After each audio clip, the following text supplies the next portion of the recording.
శ్రోతలకు నా హృదయపూర్వక నమస్కారములు. మన శ్రోతలలో ఒక సోదరుడు అవస్థాత్రయం గూర్చి వీలైతే వివరించగలరు అని కోరటం జరిగింది.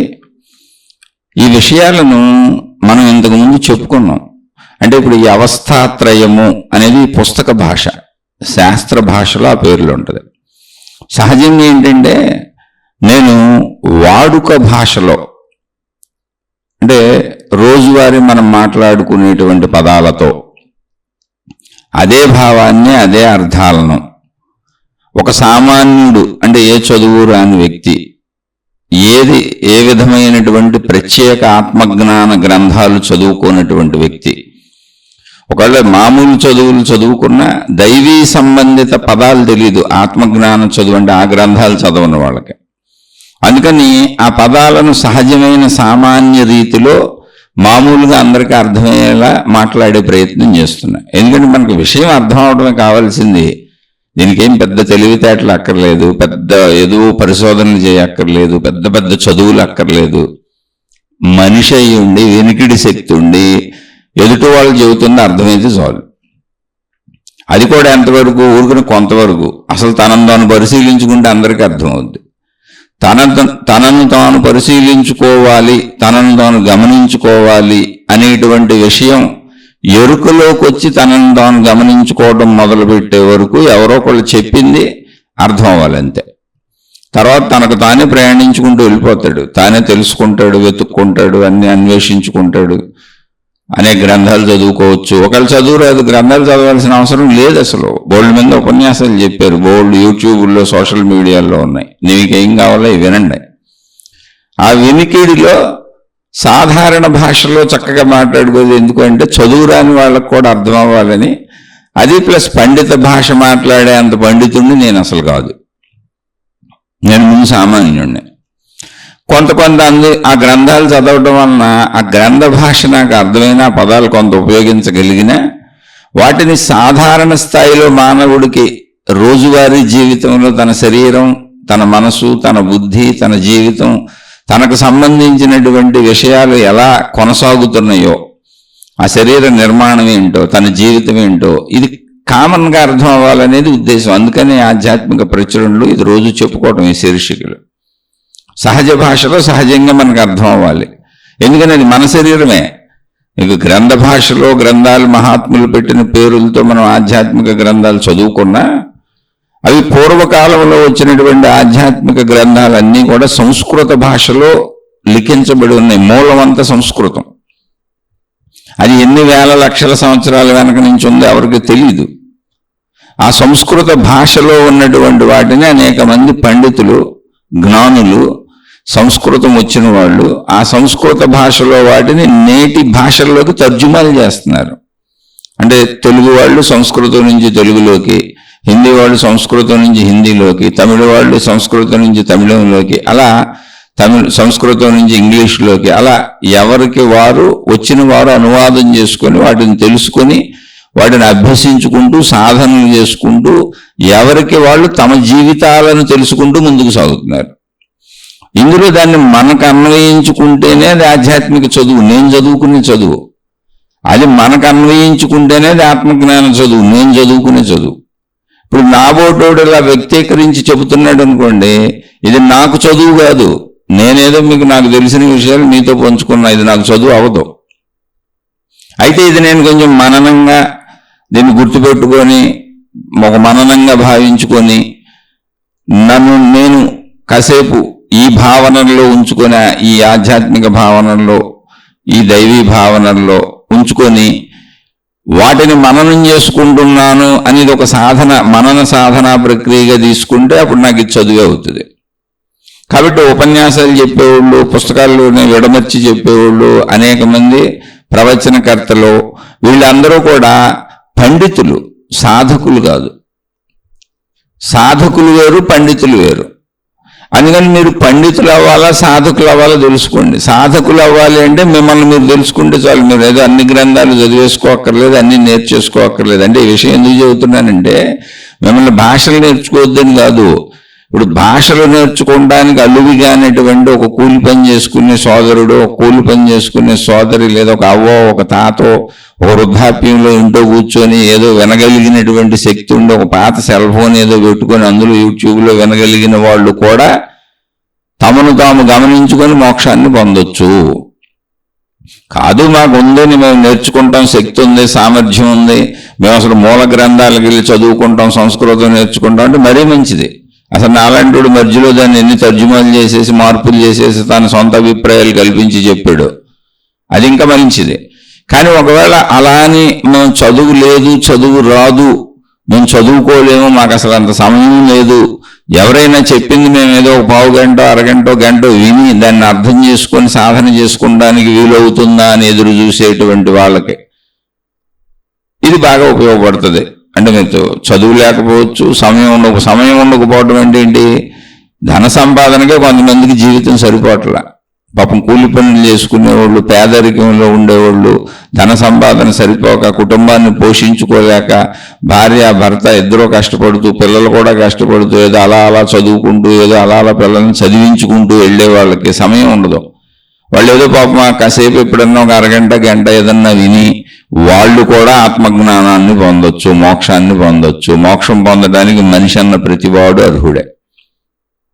అందుకని వాడుక భాషలో ఎక్కువ చెప్పడానికి కారణం అది. ఇప్పుడు అవస్థాత్రయము, త్రయము అంటే మూడు ఏమి లేదు. అవస్థ అంటే స్థితి, స్థితి అంతే. అవస్థలు అంటే స్థితులు. అంటే మనం చూడండి, కొంతమంది మామూలుగా కూడా ఏదైనా బాధలు వచ్చినప్పుడు నాకు ఈ కర్మ వచ్చింది ఏంటి, నాకు ఈ అవస్థ వచ్చింది ఏంటి, నాకు ఈ గతి పెట్టింది ఏంటి అంటారు. గతి అన్నా అవస్థ అన్నా ఇవన్నీ కూడా స్థితి. నాకు ఈ స్థితి వచ్చింది ఏంటి అని. అవస్థ అంటే స్థితి, త్రయము అంటే మూడు. ఏంటి స్థితులు అంటే ఇది ఎన్నిసార్లైనా చెప్పుకోవచ్చు, గతంలో కూడా చెప్పడం జరిగింది. అయితే శీర్షికలు వరుసగా వెళ్తున్నాయి కాబట్టి ఎప్పుడు చెప్పానో నాకే తెలియదు. అసలు శీర్షికలు చాలా ఉన్నాయి. ఆసక్తి ఉన్నవాళ్ళు వెనక నుంచి వినొచ్చు, లేదా ఇప్పుడు మీరు అడిగినా మళ్ళీ చెబుతానే ఉంటాను నేను. ఎందుకంటే ఇది ఆధ్యాత్మిక చదువుగా, ఆత్మజ్ఞాన చదువుగా నాకు స్వీయ మననము, అందుకని మీతో పంచుకుంటున్నా. మీకు ఏదైనా ఉపయోగపడితే సంతోషమే. అందులో అసలు చక్కగా ఉపయోగపడితే నలుగురికి ఉపయోగపడుతుంది మనకు తెలిసింది అనేది ఆనందమే ఎవరికైనా. కాకపోతే ఆ నలుగురు ఎవరో నేను తెలుసుకోలేదు, నేనెవరో మీరు తెలుసుకునే ప్రయత్నం చేయబాకండి. ఎందుకు చేయొద్దు అంటున్నాను అంటే, మీరు ఎక్కడైనా గమనించండి, ఇప్పుడు ప్రస్తుతం ఉన్నటువంటి సమాజంలో లేదా వెనక నుంచి వస్తున్న విధానాలలో పూర్వకాలంలో అంటే గురువు శిష్యుడు చెప్పేవాడు వినేవాడు అవసరం. ఎందుకనండి, ఈ కరెంట్లు కనుక్కోలేదు, ఈ రికార్డింగ్ సిస్టమ్స్ లేవు, ఏదో జంతువులతో పాటు అడవుల్లోనే ఉన్నారు మనుషులు. ఏదో నామమాత్రమైనటువంటి విధానంలో వాళ్ళకు అర్థమైనటువంటి జ్ఞానాన్ని అర్థమైనటువంటి వ్యక్తి, అంటే జీవిత అనుభవాలలో కానీ పరిశోధనలో కానీ పరిశీలనలో కానీ అనుభవమైన వ్యక్తి తెలియని వాళ్ళకి చెప్పాలి.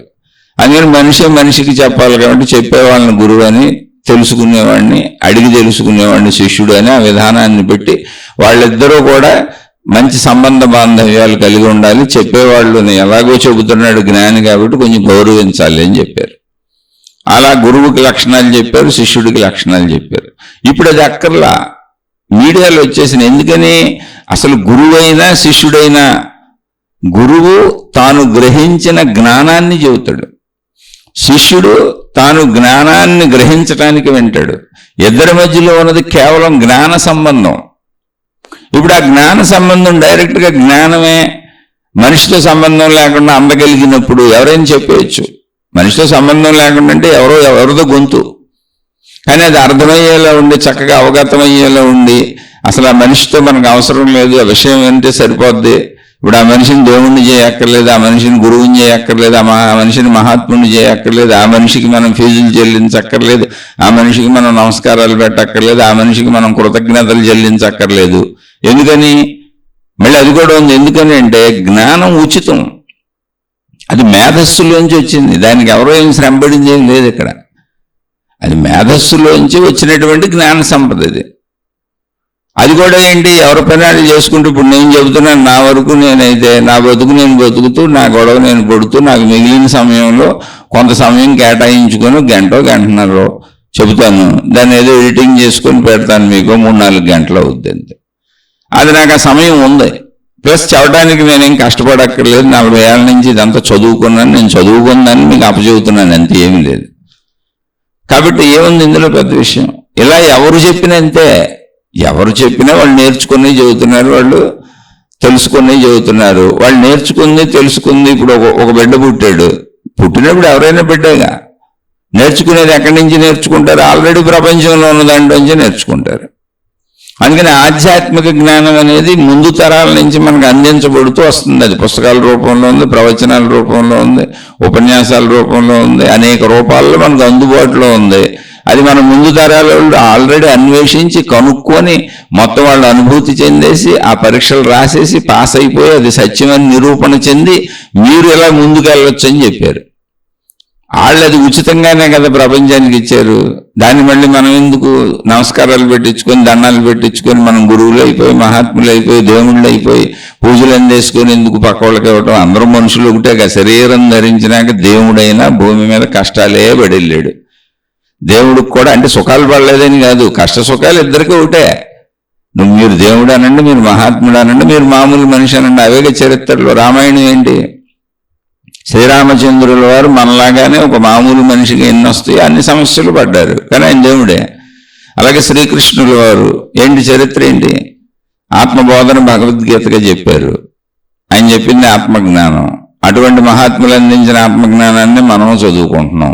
ఈ ఆత్మజ్ఞానాన్ని రాముల వారికి ఆయన గురువు అయినటువంటి యోగ వాసిష్టం పేరుతో వశిష్ఠుల వారు చెప్పారు. ఆయన పేరు మీద అది యోగ వాసిష్టం అని వచ్చింది. వశిష్ఠ గీత అంటారు దాన్ని. కృష్ణ భగవానుడు చెప్పింది దాన్ని భగవద్గీత అంటారు. మళ్ళీ ఈ విషయాన్ని శ్రీరామచంద్రుల వారు ఆంజనేయుడికి కూడా బోధించారు. ఇలా అందరూ వాళ్ళు గ్రహించిందే అందరికీ ఊరికినే అందిస్తూనే ఉన్నారు.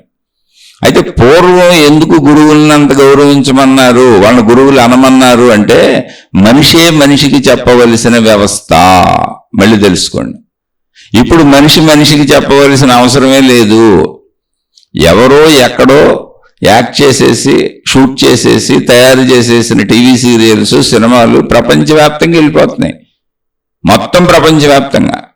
అసలు వాళ్ళు ఎవరో కూడా మనకు తెలియదు, ఏ దేశాల్లో ఉంటారో కూడా మనకు తెలియదు. కానీ మన ఇంట్లో మన తెర మీద మన టీవీ స్క్రీన్ మీద చూసేస్తాం, లేదా మనకు నచ్చిన సినిమా హాల్లో చూసేస్తాం, లేదా మన సెల్ ఫోన్లో చూసేస్తాం.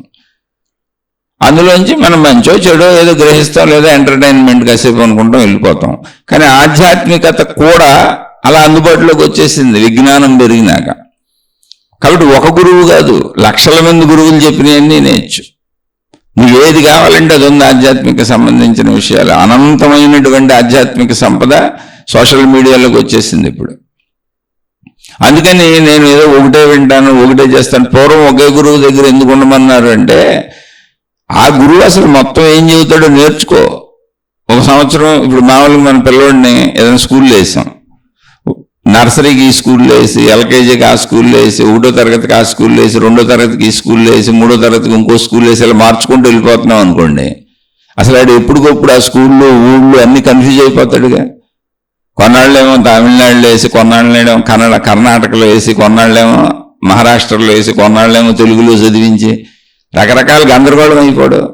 ఒకే స్కూల్లో ఒకే చోట అలా వెళ్తూ ఉన్నాడు అనుకో, అదే మాస్టర్లు అదే పద్ధతి. ఆ చనువు కొంచెం ఆ మాస్టర్లు పరిచయం అవుతారు, అడగటానికి ఆస్కారం ఉంటుంది. పిల్లోడి మీద మాస్టర్లకు అభిమానం వస్తుంది, మాస్టర్ల మీద పిల్లలకి అభిమానం వస్తుంది. వాళ్ళకి కావలసినవి స్వేచ్ఛగా అడిగి తెలుసుకుంటూ ముందుకు వెళ్తూ ఉంటారు. అలాగే గురువులు అన్నప్పుడు తెలిసిన వాడే చెప్పాల్సిన అవసరం వచ్చినప్పుడు అక్కడ ఉండి పూర్తిగా నేర్చుకో ఆయన దగ్గర ఉన్నదంతా. తర్వాత కావాలంటే ఇంకో గురువు దగ్గరికి వెళ్ళొచ్చు అని చెప్పారు. గురువులు మారుతారు. అసలు నిజమైన గురువు తన దగ్గర ఉన్నంత వరకు చెప్పి, అయ్యా నేను ఇంతే చెప్పగలను, ఎంతకంటే నేను ఎక్కువ చెప్పలేను, నీకు అర్థం అవ్వాలి అంటే ఇంకా బాగా చెప్పగలను ఫలానా గురువు ఉన్నాడు అక్కడికి వెళ్ళమని పంపుతారు. పురాణాలు మీరు వెనక్కి వెళ్ళి చదివి చూడండి, చరిత్రలు అన్నింటిలోని ఇది వస్తుంది. ఇప్పుడు గురువులు ఎలా తయారయ్యారంటే నువ్వు నన్ను దాటి వెళ్తే శాపాలు పెడుతున్నారు వాళ్ళకి. అసలు గురువుని దాటడం శాపం, పాపం అని చెబుతున్నారు. పాపమేంటి? వ్యాస మహర్షి కొడుకు సుఖమహర్షి. వ్యాస మహర్షికి స్వయాన కుమారుడు సుఖమహర్షి. ఇప్పుడు మనం చదువుతున్న మనకు అందుతున్న జ్ఞాన సంపద ఏదున్నా ప్రపంచంలో, మొత్తం ప్రపంచంలో మతాలు ఎన్నైనా రావచ్చు, అందరూ అన్నీ అందులోంచి తెచ్చుకున్నవే. ఎవరి భాషల్లో వాళ్ళు రాసుకున్నారు, ఎవరి విధానంలో వాళ్ళు రాసుకున్నారు, ఎవరి పద్ధతుల్లో వాళ్ళు రాసుకున్నారు, కానీ మూలం అదే. మీరు ఎతికితే అదే కనబడుద్ది. మూల విధానం అదే, మూలం అక్కడి నుంచే వచ్చింది. ఎందుకని మూలంలో మానవ జాతి అంతా ఒకటే. తర్వాత శాఖోపశాఖలుగా మతాల పేరుతో, మార్గాల పేరుతో, విధానాల పేరుతో, దైవాల పేరుతో చీలిపోతూ వెళ్ళిపోయారు. అది ఎంత దూరం చీలుకుంటూ వచ్చామంటే దైవం మాట దేవుడు ఎరుగు. మనుషుల్లోనే కులాలు, మతాలు, జాతులు వచ్చినాయి.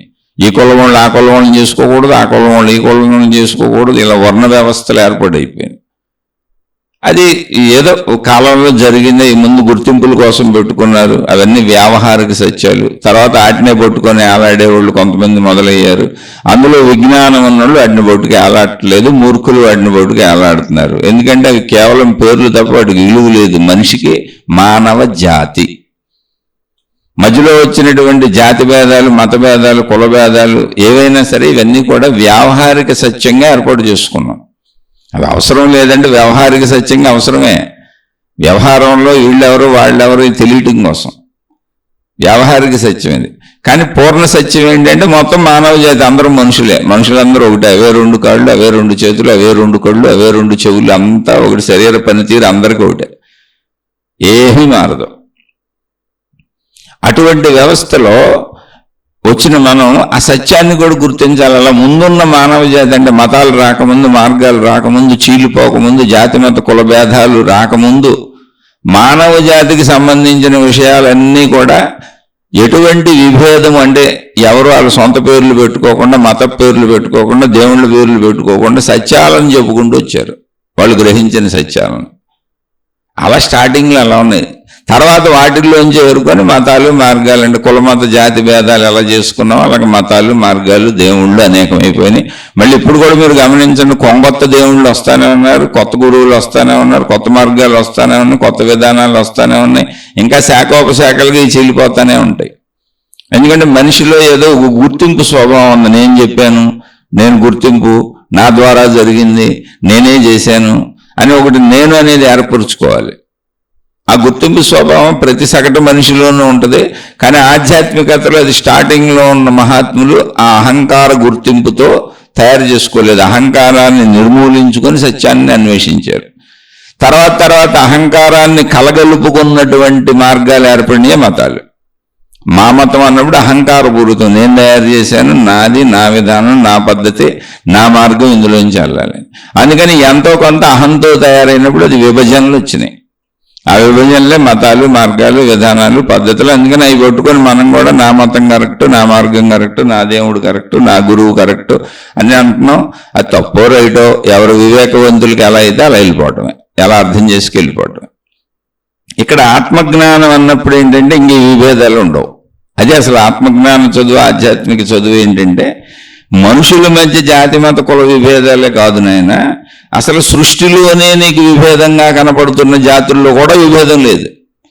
మానవ జాతి, వృక్ష జాతి, జంతు జాతి, మిగిలినంత జడ పదార్థములు, శిలాజములు, అలాగే ద్రవ పదార్థములు, ద్రవజాతి ఒకటి, భూజాతి అంటే పంచభూతములు, ఆకాశతత్వము, వాయుతత్వము అంటే వాయువుకు సంబంధించిందంతా ఒకటి అనుకోండి, ఆకాశం అంతా ఒకటి అనుకోండి, తేజోతత్వము, తేజస్సు, అగ్ని అంతా ఒకటే.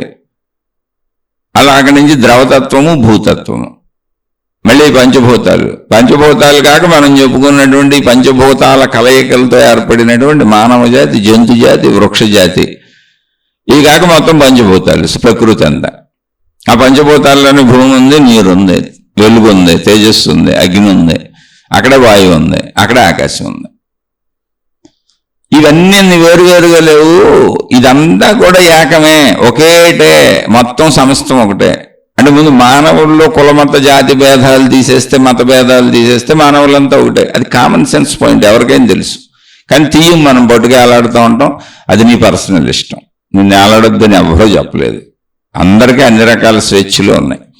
కానీ విజ్ఞానం పెంచుకోవాలి, జ్ఞానం పెంచుకోవాలి, సత్యం తెలుసుకోవాలంటే మాత్రం సత్యం ఇది. మానవ జాతి అంతా ఒకటే, మనుషుల శరీర నిర్మాణం సృష్టిపరంగా ఒకటే, మనుషులందరూ ఒకటే, మనుషుల్లో ఏ భేదాలు లేవు, అందరికీ శరీర నిర్మాణంలో కళ్ళు అందరికీ చూడటమే, ముక్కు అందరికీ వాసన చూడటమే, చెవులు అందరికీ వినటమే, నోరు అందరికీ మాట్లాడటమే, నాలుగు అందరికీ రుచి చూడటమే, అందరికీ స్త్రీ పురుష శారీరక కలయికలే, తద్వారా పిల్లలు పుట్టడమే. ఈ మార్పులు ఏమి లేవు పనితీరుల్లో. కాబట్టి సత్యంలో మానవ జాతి ఒకటే. ఇది మానవ జాతికి అర్థమైన సత్యం. మళ్ళీ వృక్ష జాతి మానవ జాతిలో ఇది వేరుగా, కాబట్టి నాకు దాని గురించి తెలియదు, వేరు అని అనుకుంటూ ఉంటా. జంతు జాతి 84 లక్షల రకాలు ఉన్నాయన్నారు, అందులో మనిషి ఒకడు అన్నాడు, ఆ ఒకటి తీసేస్తే మిగిలిన 84 లక్షలు అలా ఉంచుకుంటే వాటి గురించి నాకు తెలియదు, ఉన్నాయని తెలుసు. ఎందుకని నాలా కాదుగా, కాబట్టి నాకు తెలియదు, కనబడుతున్నాయి అంతే. పరిశీలిస్తే వాటికి కూడా, జంతువులన్నింటికి కూడా ఆహారము, నిద్ర, భయము, మైథున సుఖము, అంటే శారీరక సుఖము, స్త్రీ పురుష సుఖము మనుషుల్లాగానే ఉంది.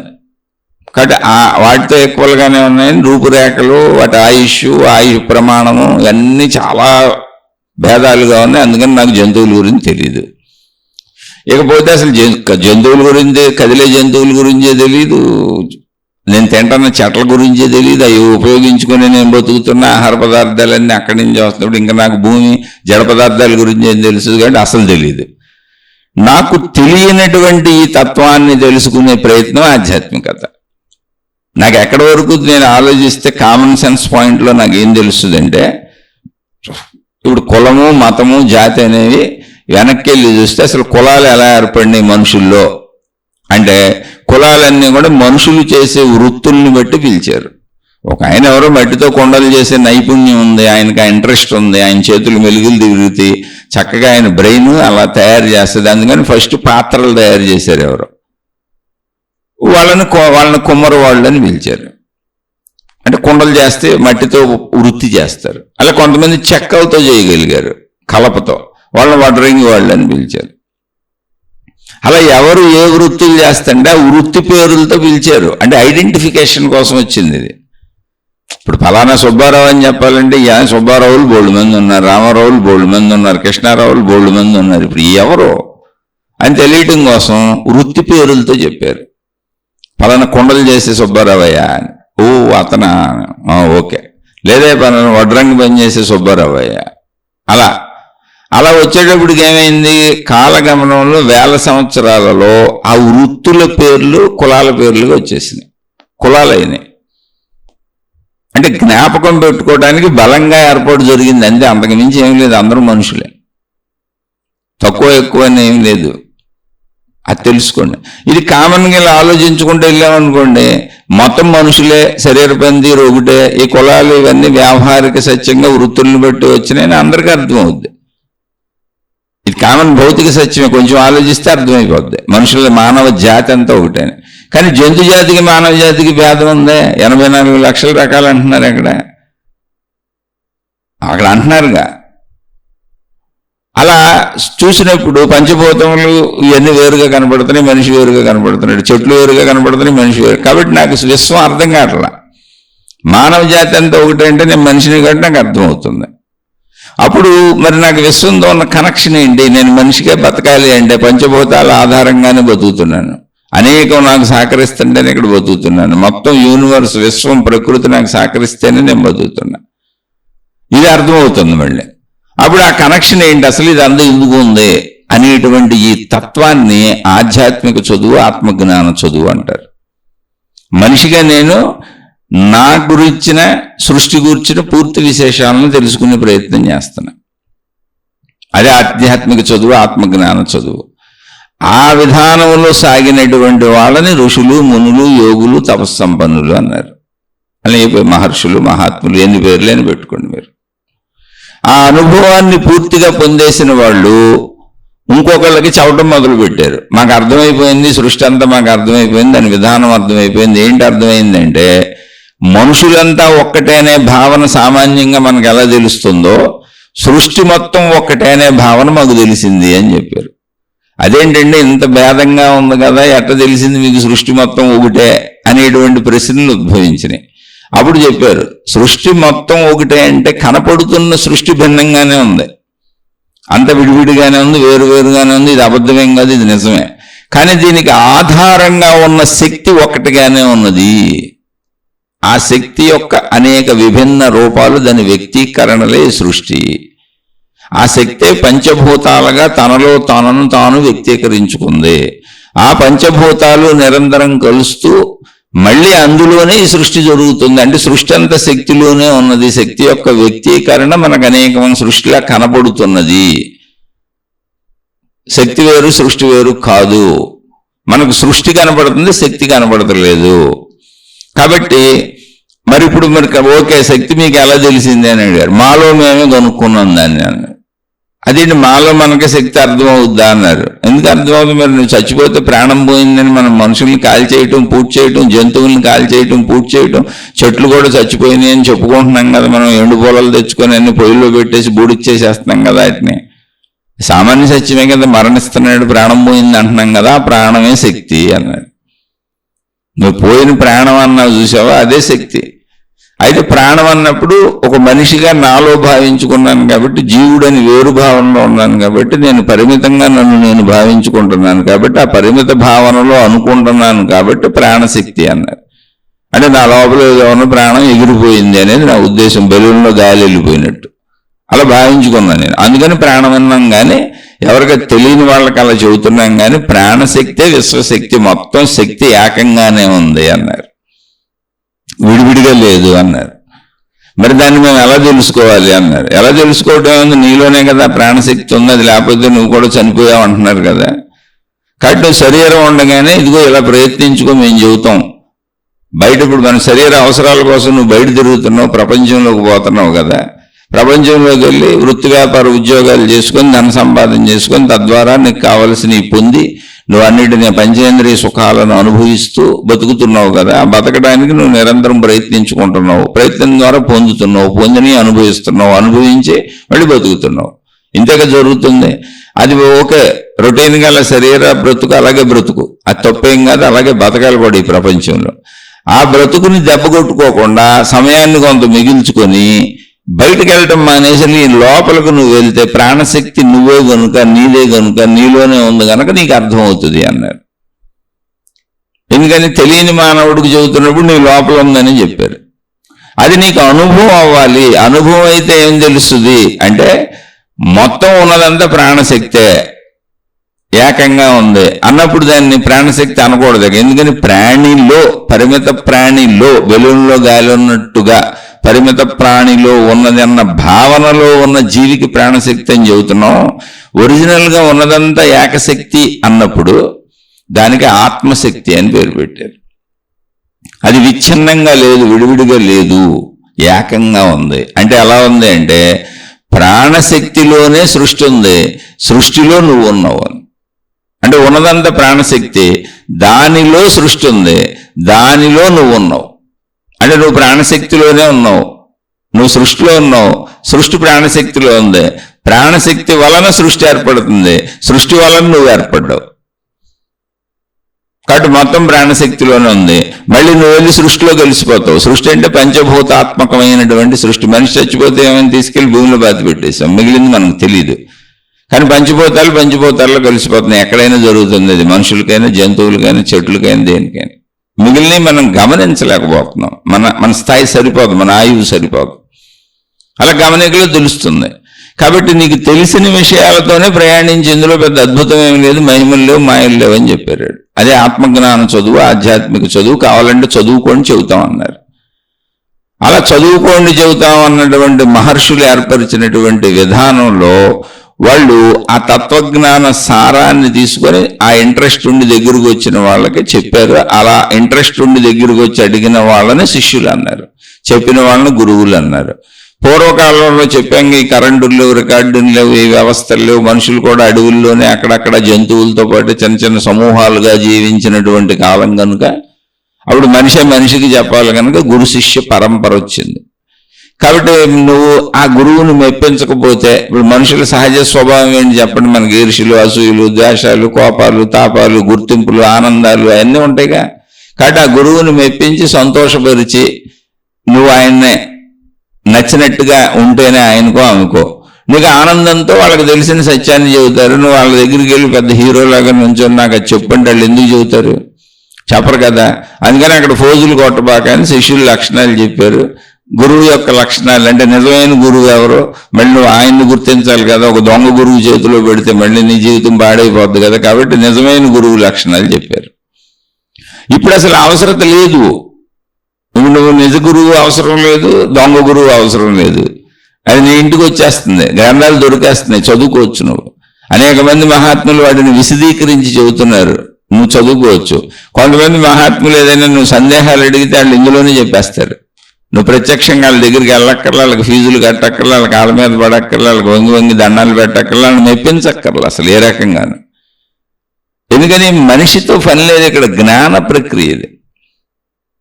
కేవలం ఇద్దరి మధ్య జరిగే జ్ఞాన ప్రక్రియ. ఎందుకని అటువంటి సాధనాలు వచ్చేసినాయి ఇప్పుడు. కాబట్టి ఈ జ్ఞాన ప్రక్రియలో మీరు ఏ విధంగా తెలుసుకోవచ్చు.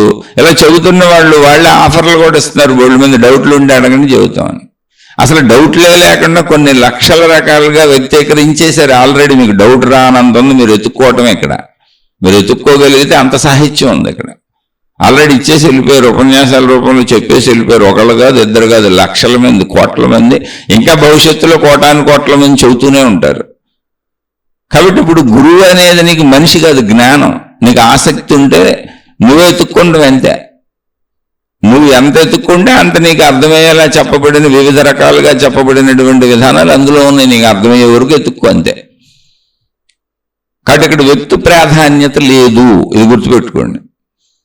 కాదు ఉంది, మేము వెళ్తాము, మాకు వ్యక్తులు కావాలి, ఆధారత కావాలి, మమ్మల్ని దీవించేవాళ్ళు కావాలి, మేము నమస్కారాలు పెట్టుకోవడానికి పాదాలు కావాలి, మమ్మల్ని ఆశీర్వదించేవాళ్ళు కావాలి, మహిమలు మాయలు ఇవన్నీ కావాలి, అవి చెప్పేవాళ్ళు కావాలి, చేసేవాళ్ళు కావాలి. ఆధారత లేకుండా వెళ్ళలేమనుకున్న వాళ్ళు తప్పకుండా మీ మార్గాల్లో మీరు వెళ్ళొచ్చు, అందులో తప్పేం లేదు. మామూలుగా విషయపరంగా నేటి కాల పరిస్థితులకు చెప్పాను. ఇప్పుడు సినిమా చూస్తున్నాం, డబ్బులు కట్టాం, వచ్చేసాం, సినిమా చూసాం, అయిపోయింది అంతే. తప్ప సినిమా యాక్టర్ల దగ్గరికి వెళ్ళి పరుగులు ఎత్తుకెళ్ళి వాళ్ళ కాళ్ళ మీద పడి లేదా వాళ్ళని అభినందించి ఏం చెయ్యం కదా. ఎందుకు దానికి? కానీ ఆపేచ్చోళ్ళు కూడా ఉన్నారు, ఫ్యాన్స్ అసోసియేషన్లు పెట్టుకొని ఇక్కడ కొట్టుకుంటుంటారు వాళ్ళు. అరే వాళ్ళు డబ్బుల కోసం చేశారయ్యా, వాళ్ళ వృత్తి అయ్యేది, వాళ్ళ వ్యాపారం అయ్యేది, వాళ్ళ ఉద్యోగం అయ్యేది, వాళ్ళు డబ్బులు సంపాదించుకుంటున్నారయ్యా. నువ్వు టికెట్ కొని చూసావయ్యా, నువ్వు ఫ్యాన్స్ అసోసియేషన్ కదా, నీకు ఎవరు టికెట్ లేకుండా సినిమా చూపించలేదా, మీరు ఎందుకు కొట్టుకుంటున్నారు ఇక్కడంటే ఎవరు పిచ్చివారికి ఆనందం. సత్యం అది. అందుకని సత్యం తెలిసిన వాళ్ళు సినిమా చూసి ఇంటికి వచ్చేస్తాడు హ్యాపీగా. నీకు పలానా వాళ్ళ నటన నాకు నచ్చింది, పలానా అమ్మాయి బాగా యాక్ట్ చేసింది, హీరోయిన్, పలానా హీరో బాగా యాక్ట్ చేశాడు, పలానా యాక్టర్ బాగా యాక్ట్ చేశాడు అంటే నీకు నచ్చొచ్చు, చదివేరు. కానీ వాళ్ళకి పిచ్చోళ్ళ తిరగక్కర్లేదు. ఎందుకంటే ఈ సినిమాలు ఎలా చేసినా ఇంకో సినిమాలు ఇంకోలా చేస్తాడు. ఆ కాదు తిరుగుతానంటే అది నీ పిచ్చి తప్పేముంది అందులో. వాళ్ళు డబ్బులు తీసుకొని నీకు ఎంటర్టైన్మెంట్ ఇచ్చి వాళ్ళు బతుకుతున్నారు, వాళ్ళు వృత్తి వ్యాపార ఉద్యోగాలు. అలాగే ఇవాళ ఫెసిలిటీ ఉంది, అవకాశం ఉంది, లక్షల కోట్ల రకాలుగా సాహిత్యం, ఆత్మజ్ఞాన తత్వం, ఆధ్యాత్మిక తత్వం, భక్తి తత్వం ఏదైనా కోటాను కోట్ల మార్గాలలో ఆల్రెడీ అందించబడి ఉంది. నీ చేతిలో ఉన్న సెల్ ఫోన్లోనే ఉంది, నీ ఇంటికి వచ్చేస్తుంది, నీ ఇంట్లో టీవీలోనే ఉంది. నువ్వు కావాలంటే ఇంటర్నెట్లోకి వెళ్ళి కొడితే నీ కంప్యూటర్లోనే ఉంది, నీ ల్యాప్టాప్లోనే ఉంది, నీ ట్యాబ్లోనే ఉంది. నువ్వు దేంటని పెట్టుకోవచ్చు. దానికోసం కాదండి నేను మళ్ళీ వెళ్ళి మనుషుల్ని ఎత్తుక్కుంటాను, గురువుల్ని ఎత్తుక్కుంటాను, దేవుళ్ళని ఎత్తుక్కుంటానంటే ఎత్తుక్కోదు నీ ఇష్టం. అందులో తప్పు అయితే ఏం లేదు. కానీ నిజంగా కావాలంటే నీకు అందుబాటులో ఉంది. ఇది ఆధ్యాత్మిక చదువు. ఇప్పుడు ఇందులో ఏది చెప్పుకున్నా మనని మనం పరిశీలించుకోవడమే, మన శరీరంతో పోల్చుకొని చూసుకోవాలి.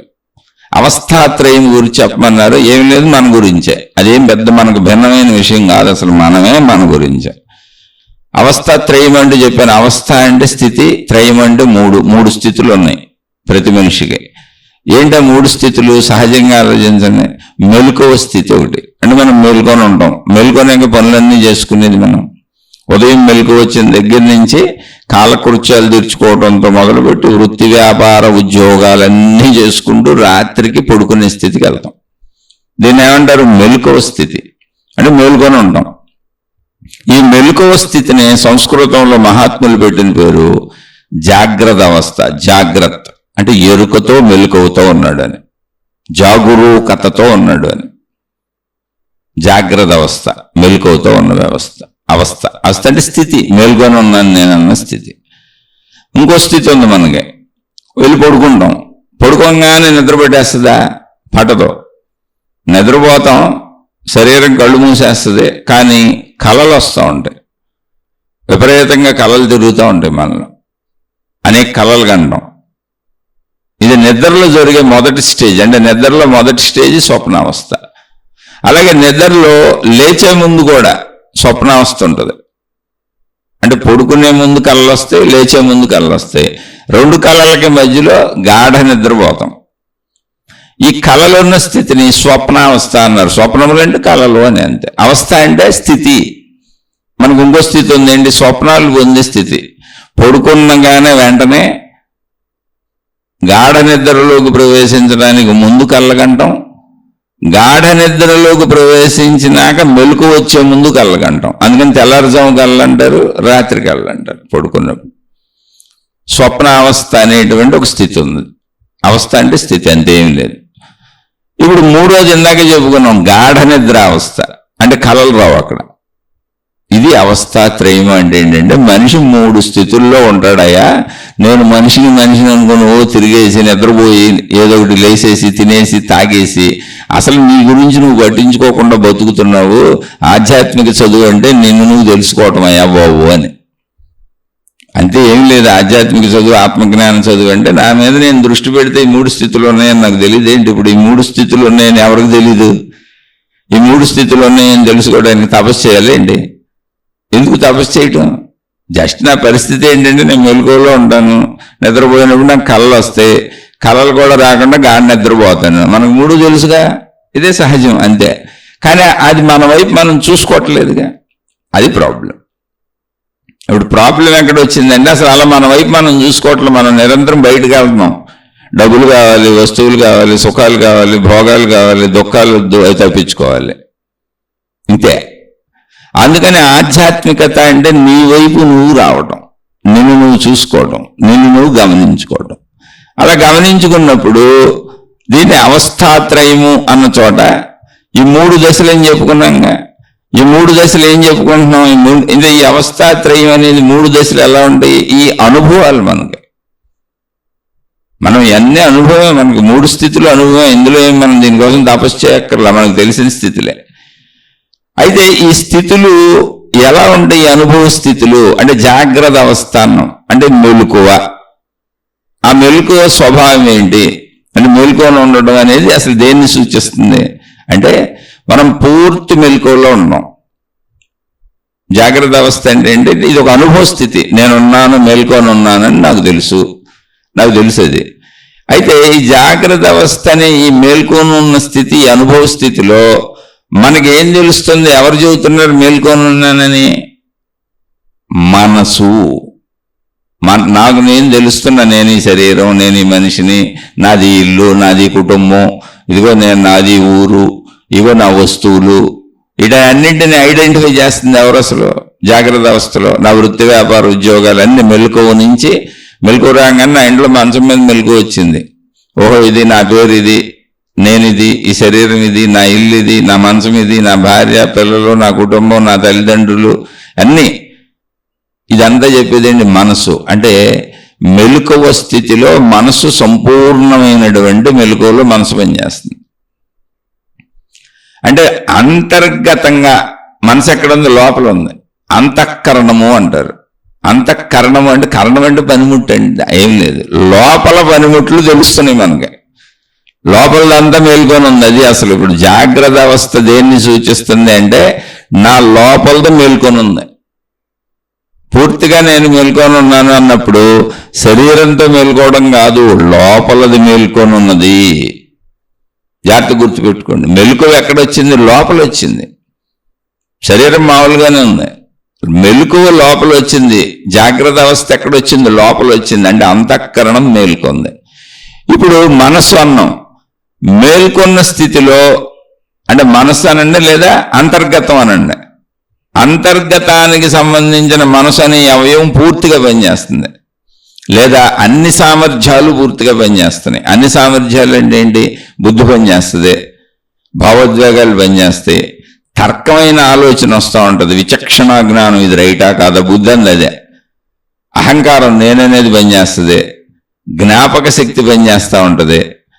అంటే ఇవన్నీ మొత్తంగా అంటే నాకు సంబంధించిన సమస్త శక్తులు సంపూర్ణ వికాసంలో పనిచేస్తూ ఉంటాయి. మెలకువ అంటే శరీరం సంపూర్ణంగా పనిచేస్తూ ఉంటుంది.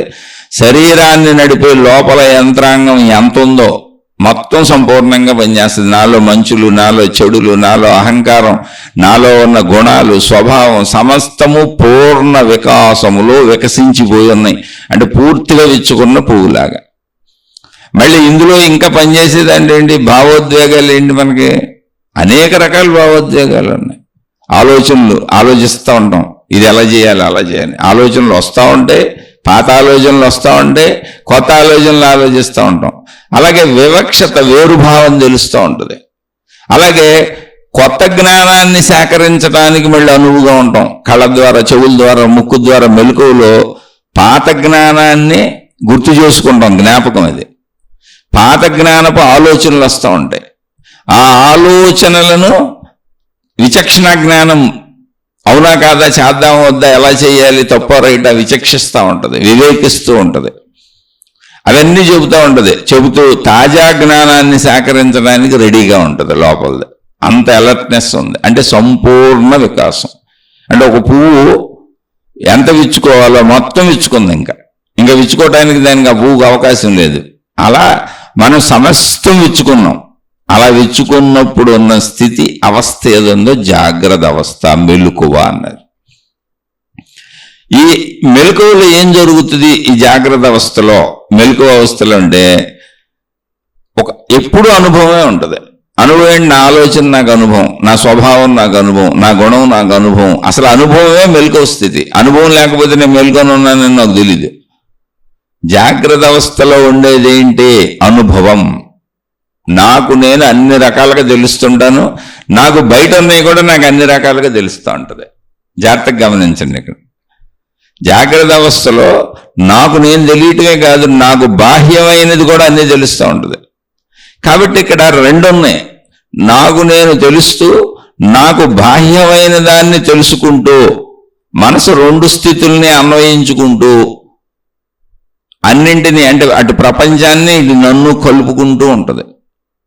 అలా ప్రపంచం నుంచి మళ్ళీ గ్రహించి తాజాగా సేకరించే అన్ని లోపలికి వచ్చి మనసులో పడిపోతుంటే, పాతయన్ని ప్రపంచంలోకి వెళ్ళి తనలో ఉన్న పాత వాటితో పోల్చుకొని అన్నిటినీ గుర్తించి వాటిని గ్రహిస్తూ ఉంటుంది. ఇదంతా కూడా అనుభవ స్థితి. అంటే పాత అనుభవాలను గుర్తించడం జరుగుతూ ఉంటుంది, కొత్త అనుభవాలను పొందడం జరుగుతూ ఉంటుంది. ప్రపంచము నేను కలిసి ఉన్న స్థితి, కలిసే ఉంటాను అనుభవం. అది మెలకువలో ఏం జరిగిందంటే, ప్రపంచంతో నేను కలిసి ఉంటాను. నేను మెలకువని ఉన్నాను, ప్రపంచాన్ని గుర్తిస్తూ దాంతో కలిసి ఉన్నాను. ఆ ప్రపంచం అంటే నా ఎదుటి మనిషి కావచ్చు, నా ఇల్లు కావచ్చు, నా వాహనం కావచ్చు, ఏదైనా కావచ్చు. ప్రపంచంలో నాకు భిన్నమైందంతా. అంటే ఇదంతా ఒక నిర్దిష్టంగా సంపూర్ణ ఎరుకుతో సాగుతూ ఉంటుంది. ప్లస్ ఇంకో చిత్రం ఏంటంటే, ఇక్కడ మెలకువ స్థితి ఏదుందో, మెలకువ స్థితిలో ప్రపంచాన్ని నేను గుర్తిస్తున్నానే. ఒక చెట్టు, పుట్ట, చామ, మనిషి, జంతువు, ఇది మనకే కాదు, బాహ్యంలో అది నిర్దిష్టమైంది, స్పష్టంగా అక్కడ ఉంది. అందరికీ అది అలాగే కనపడుద్ది. జాగ్రత్త అవస్థలో ఉన్న అందరికీ, జాగ్రత్త అవస్థలో ఉన్న అందరికీ ప్రపంచం అంతా ఒకే రకంగా కనపడుద్ది. మనుషులందరికీ చెట్లు చెట్లులాగానే కనపడుతాయి, పుట్టలు పుట్టలాగానే కనపడతాయి, గుట్టలు గుట్టలాగానే కనపడతాయి. అంటే బాహ్య ప్రపంచం నిర్దిష్టంగా, ఖచ్చితంగా, నిరూపణగా అందరికీ ఒకలాగానే కనపడుతుంది. జాగ్రత్త అవస్థ అది కూడా తెలుసుకోవాలి. అంటే జాగ్రత్త అవస్థలో మొత్తం ప్రపంచాన్ని మనుషులందరూ ఒకేలా భావించుకుంటూ ఉంటారు. వాళ్ళకి ఒకలానే కనపడుద్ది. అది అంటే కనపడే తీరు, అంటే నిర్దిష్టంగా ఉంటుంది అది. అంటే ఇక్కడ జాగ్రత్త అవస్థ ఏంటి? ఇండివిజువల్గా చూసినప్పుడు ప్రపంచం ఒక సాధారణమైనటువంటి ప్రపంచం, సాధారణ ప్రజలతో కూడిన సాధారణ ప్రపంచం. ఇక్కడ అంటే ఇందులో అనుభవాల్లో తారతమ్యాలు ఏముండవు, అన్నీ ఒకలానే ఉంటాయి. చెట్లు అందరికీ చెట్లే, సూర్యుడు అందరికీ సూర్యుడే, నీళ్ళు అందరికీ నీళ్లే, భూమి అందరికీ భూమే. అంటే అనుభవాలలో ఎటువంటి పక్షపాతం, లోటుపాట్లు ఉండవు. అంత సత్యంగా సత్య దర్శనం ఉంటుంది. జాగ్రత్త అవస్థలో ప్రపంచ దర్శనం. జాగ్రత్త అవస్థ గురించి పూర్తిగా తెలుసుకోండి. ఇప్పుడు ఒకటి, నేను మేల్కొని ఉండడం. రెండు, నా యొక్క సంపూర్ణ శక్తులు సంపూర్ణంగా వికసించి ఉండటం. అంటే నా జ్ఞానేంద్రియాలు, నా కర్మేంద్రియాలు, మొత్తంగా శరీరం ఉన్న పేరు అంతే, ఇది జ్ఞానేంద్రియాలు కర్మేంద్రియాలను కన్ఫ్యూజ్ అవ్వకండి. నా శరీరం మొత్తం సంపూర్ణ వికాసంలో ఉంది, నా మనసు మొత్తం సంపూర్ణ వికాసంలో ఉంది, అంటే పూర్తిగా మేల్కొని ఉంది, సంపూర్ణంగా రెడీ అయ్యి ఉంది. నా బుద్ధి మొత్తం సంపూర్ణంగా అన్నిటినీ విచక్షణతో గమనించగలిగి ఉంది. పూర్తిగా నా లోపల శక్తులు, నా శరీర శక్తులు పూర్తి ఎరుకతో ఉన్నాయి. కాబట్టి నాకు పాత జ్ఞాపకాలన్నీ సంపూర్ణంగా గుర్తున్నాయి. వాటితో నేను సరిపోల్చుకొని ప్రపంచాన్ని గుర్తించగలను. అలాగే కొత్త జ్ఞాపకాలను లోపలికి తీసుకోగలను. పాత అనుభవాలతో ప్రపంచాన్ని గుర్తించగలను. కొత్త అనుభవాలను సేకరించడానికి మొత్తంగా నాలో శక్తులు, శరీర మానసిక శక్తులు, బుద్ధి శక్తులు మొత్తం మెలకువతో ఉన్నాయి. ఇది ఎవరికైనా తీరింతే. జాగ్రత్త అవస్థ తీరు ఎవరికైనా ఒకటే. ఆ ప్రపంచం అందరికీ ఒకలానే కనబడుతుంది. అందరూ సంపూర్ణ ఎరుకలో పాత అనుభవాలను గుర్తిస్తూ వాటిని పొందడానికి ప్రయత్నిస్తూ మళ్ళీ కొత్త అనుభవాలను సేకరించడానికి సిద్ధమై ఉంటారు, వాటిని పొందగలిగి ఉంటారు. అది జాగ్రత్త అవస్థ. ఇందులో ఉన్నదే తీరది. కాబట్టి మనం నిరంతరం చూడండి, మనం పాతయే వాటిని మనం అవసరాలు, కోరికలు, ఆశలు, అత్యాశలు అంటాం. ఇవన్నీ పాతయి. అది కావాలి, ఇది కావాలి, ఇది పొందేయాలి, అది పొందేయాలి, ఇది తినేయాలి, అది తాగేయాలి, అది అనుభవించాలని ఆల్రెడీ లోపల ఉన్నాయి. అనుభవాలు లోపల జ్ఞాపకాలుగా ఉన్నాయి. వాటితో ప్రయాణించుకుంటూ వెళ్ళిపోతాం. వీటితో పాటు కొత్తవి కూడా తెలుస్తూ ఉంటాయి. మనం తినని పండు ఏదో ఉంటుంది, అది తింటాం. అదే ఇది బాగోలేదు తినకూడదు అనుకుంటాం, లేదా బాగుంది తినాలనుకుంటాం. అలాగే మనం చూడని వస్తువులు అయ్యే ఉంటాయి ఇప్పటి వరకు, మళ్ళీ వాటిని అనుభవించాలనుకుంటాం. అలా మనకు తెలియని వాటిని మళ్ళీ తెలుసుకుని అనుభవాలుగా లోపలికి తెచ్చుకుంటుంటాం. ఇదే జీవిత ప్రక్రియ. జాగ్రత్త అవస్థలో ఒక మనిషి జీవితంలో నిత్యం జరిగేది ఇంతే. అయితే ఇదంతా కూడా అందరికీ ఒకటే. ప్రపంచం అందరికీ ఒకలాగానే కనబడుతుంది. జాగ్రత్త అవస్థ యొక్క పనితీరు శరీరపరంగా, లోపల ఉన్నటువంటి అంతఃకరణ శక్తి పరంగా, ప్రపంచపరంగా జాగ్రత్త అవస్థ మనుషులందరికీ ఒకలాగానే పనిచేస్తుంది. అంటే ఇందులో ఈ జాగ్రత్త అవస్థ ఒక రాగానే పనిచేస్తుంది. ఇక్కడి నుంచి మళ్ళీ ఇంకా అవస్థలు గమనిస్తే నెక్స్ట్ ఏం చెప్పాం? ఇప్పుడు జాగ్రత్త అవస్థలో నా శరీరం పూర్తిగా, భౌతిక శరీరం అంటే కనబడుతున్న శరీరం పూర్తిగా సంపూర్ణ ఎరుకలో సిద్ధమై ఉంది. లోపల అంతరంగ శక్తి సంపూర్ణంగా సిద్ధమై ఉంది. అది మనసు అనండి, బుద్ధి అనండి, ఏదైనా. అంటే లోపల బయట పూర్తిగా నేను సిద్ధమై ఉన్నాను. అది జాగ్రత్త అవస్థ. అక్కడ నాకు కావలసినవన్నీ పొందడానికి, నాకు తెలియని కూడా నేను పొందడానికి సిద్ధమై ఉన్నాను. తాజా వార్తలు సేకరిస్తాను, పాత వార్తలు నెమరేసుకుంటూ వాటితో ఏం పొందాలో ప్రయత్నిస్తాను. ఇది జాగ్రత్త అవస్థ. ఇక్కడ వరకు బాగానే ఉంది. ఇప్పుడు జాగ్రత్త అవస్థ అయిపోయినాక ఏం చేస్తాం? మనం పొద్దున్నే లేచాం, మనకు కావాల్సినవన్నీ ట్రై చేసాం, కొత్త వాటికి మళ్ళీ ప్రయత్నించుకున్నాం, కొత్తవి చూసాం, మళ్ళీ ఆ కొత్తవన్నీ లోపలికి వెళ్ళి మనసు అయిపోయి జ్ఞాపకాలు అయిపోయినాయి, మళ్ళీ పాత అనుభవాల కింద మారిపోతాయి. కొత్తవన్నీ మళ్ళీ పాతవి అయిపోతాయి. అనుభవించినాక, అనుభవం అయిపోయినాక కొత్తది పాత అయిపోయినట్టు జ్ఞాపకం కింద మారిపోయింది. లోపలికి వచ్చి మనసులో పడిన ప్రతిదీ పాతదేక మళ్ళీ కొత్త లోపల వేసుకుంటుంటాం. ఇలా నిత్య జీవితం ఇంతే చనిపోయే వరకు. ఇప్పుడు అయిపోయింది, ఉదయం లేచాం, మెలకు వచ్చింది, సాయంత్రం వరకు, రాత్రి వరకు అన్నీ చేసేసాం, మనకు కావాల్సిన ప్రయత్నాలన్నీ చేసేసాం, కొత్తవన్నీ తెచ్చుకుని లోపల వేసుకున్నాం, పాతవన్నీ అనుభవించుకుంటూ వచ్చేసాం. ఇప్పుడు రాత్రి రెస్ట్ తీసుకుందామని, పడుకుందామని వెళ్ళాం. ఎందుకని నిద్ర తప్పనిసరి స్థితిగా సృష్టి మనిషికి పెట్టింది, తప్పించుకోవడం కుదరదు. కాబట్టి రెస్ట్కి వెళ్ళాం. రెస్ట్కి వెళ్ళగానే ఏమైంది? శరీరాన్ని తీసుకెళ్ళి మంచం మీదో చాప మీదో ఎవరి స్థితిని పెట్టాడు అక్కడ బారేశారు. ఏమైంది? ఇప్పుడు శరీరం నిద్రలోకి వెళ్ళింది. కానీ శరీరం అంటే ఏంటి? బాహ్య శరీరం. ఇందాక జాగ్రత్త అవస్థలో ఏం చెప్పుకున్నాం? శరీరము పూర్తి మెలకువలోకి వచ్చింది. అంటే కనబడుతున్న శరీరం, స్థూల శరీరం, మాంస శరీరం, బాహ్య శరీరం. అలాగే మెలకువలో ఏముంది? రెండోది అంతరంగం, అంతఃకరణం, శక్తి మొత్తం మన రూపంలో, బుద్ధి రూపంలో, ప్రాణశక్తిగా ఉన్న సమస్తము సంపూర్ణంగా రెడీగా ప్రిపేర్ అయిపోయింది. అంటే శక్తి రెడీగా ప్రిపేర్ అయిపోయింది, శరీరము రెడీగా ప్రిపేర్ అయిపోయింది. రెండు కలిసిపోయి ఉండి అనుభవించడానికి ప్రపంచంలోకి బరుగులు ఎట్టేసినాయి, పాతయో కొత్తయో. అదే జీవితం, అదే జాగ్రత్త అవస్థ, మెలకువ స్థితి. కానీ ఇప్పుడు నిద్రకి వెళ్ళినప్పుడు ఏమైందంటే శరీరాన్ని మంచం మీద పారేసాం, అంటే బయట బాహ్య శరీరాన్ని, మాంస శరీరాన్ని, స్థూల శరీరాన్ని మంచం మీద పడేసాం, లేదా చాప మీద పడేసాం. మీరు ఎక్కడ పడుకుంటే అక్కడ పడేసాం. ఇప్పుడు ఏమైంది? అది పొద్దు నుంచి తిరిగి తిరిగి తిరిగి ఉంది కదా, టప్పనది అలిసిపోయి దాని కార్యాలు ఆపేసింది. శరీరం తన సంసిద్ధతను ఆపేసింది. అది అక్కడ నిద్ర అంటే ఏంటో తెలుసా? శరీరం తన సంసిద్ధతను ఆపేసింది. అంటే నేను ఇప్పుడు పని చేయాల్సిన అవసరం లేదని రెస్ట్లోకి వెళ్ళిపోయింది. అంటే తన మెలకువ ఎరుక స్థితిని వదిలేసింది, ఇంకొద్దని, ఇప్పుడు వద్దని. కానీ అంతరంగం వదలలేదు, అంతరంగం మెలకువగానే ఉంది. అక్కడ అంతరంగం పూర్తి మెలకువగా ఉంది. మంచి వికసించిన వికాసంలో ఎలా ఉందో పొద్దున్న జరుగుతున్నప్పుడు అలాగే ఉంది అంతరంగం. కానీ శరీరం అలా లేదు. శరీరం అదే నేనేం చేయనని ఇప్పుడు రెస్ట్లోకి వెళ్ళిపోయింది. శరీరంలో వికాసం లేదు, శరీరం ముడుచుకుంది, కానీ మనసు వికాసంతో ఉంది. శరీరం రెస్ట్లోకి వచ్చేసింది, కానీ మనసు మంచి ఊపులో సాగుతుంది. ఎలా పగలు ఎలా సాగామో, మెలకువలు ఎలా సాగామో, జాగ్రత్త అవస్థలు ఎలా సాగామో అలాగే సాగుతుంది. అంటే ఒకటి ఆగిపోయింది, ఒకటి కంటిన్యూ అవుతుంది. అంతరంగం కంటిన్యూ అవుతుంది, బాహ్య శరీరం, స్థూల శరీరం ఆగిపోయింది. అదే స్వప్న అవస్థ. ఇది కూడా అనుభవమే, మనకి అన్ని అనుభవమే. అనుభవాలే చెప్పుకున్నాం, లేదా అసలు మీరు గుర్తించలేరు. ఇది మనదేక స్టోరీ, మన చదువు, అందుకే ఆధ్యాత్మిక చదువు. మన లోపల చదువు కాబట్టి ఆధ్యాత్మిక చదువు, మనదే కాబట్టి మన లోపలదే కాబట్టి ఆత్మజ్ఞానం చదువు. ఇది మన గురించి మనం తెలుసుకుంటున్నాం. ఇందులో మహిమలు, మాయలు, అద్భుతాలు, దేవుళ్ళు, మతాలు ఏం చేసుకుంటారు తెచ్చుకొని. అవి ఎక్కడన్నా సరదాగా ఆడుకోవాల్సిన చోట ఆడుకోండి, వాటిని తీసుకెళ్ళి. ఇక్కడ మీ చదువే ఇది, మీ గురించి చెప్పేది మీకెందుకు తెలియదు? అది చెప్పక్కర్లేదు కూడా, మీకు తెలిసి గుర్తు చేయటం, ఇది చెప్పడం కూడా కాదు. జస్ట్ ఈ వైపు మీరు దృష్టి పెట్టలేదు, ఈ వైపు ఇటు చూడంటే మీకు అన్నీ అర్థమైపోతాయి అంతే. చెప్పడం కూడా కాదు ఇది, బోధ కూడా కాదు ఇది. ఎందుకని అందరికీ తెలిసిన సత్యమే. ఒకటి మేల్కొని ఉంది, ఏంటది? అంతరంగము. దాన్ని మనం ఉన్న మనసు అంటాం. అంతరంగ శక్తి మేల్కొని ఉంది.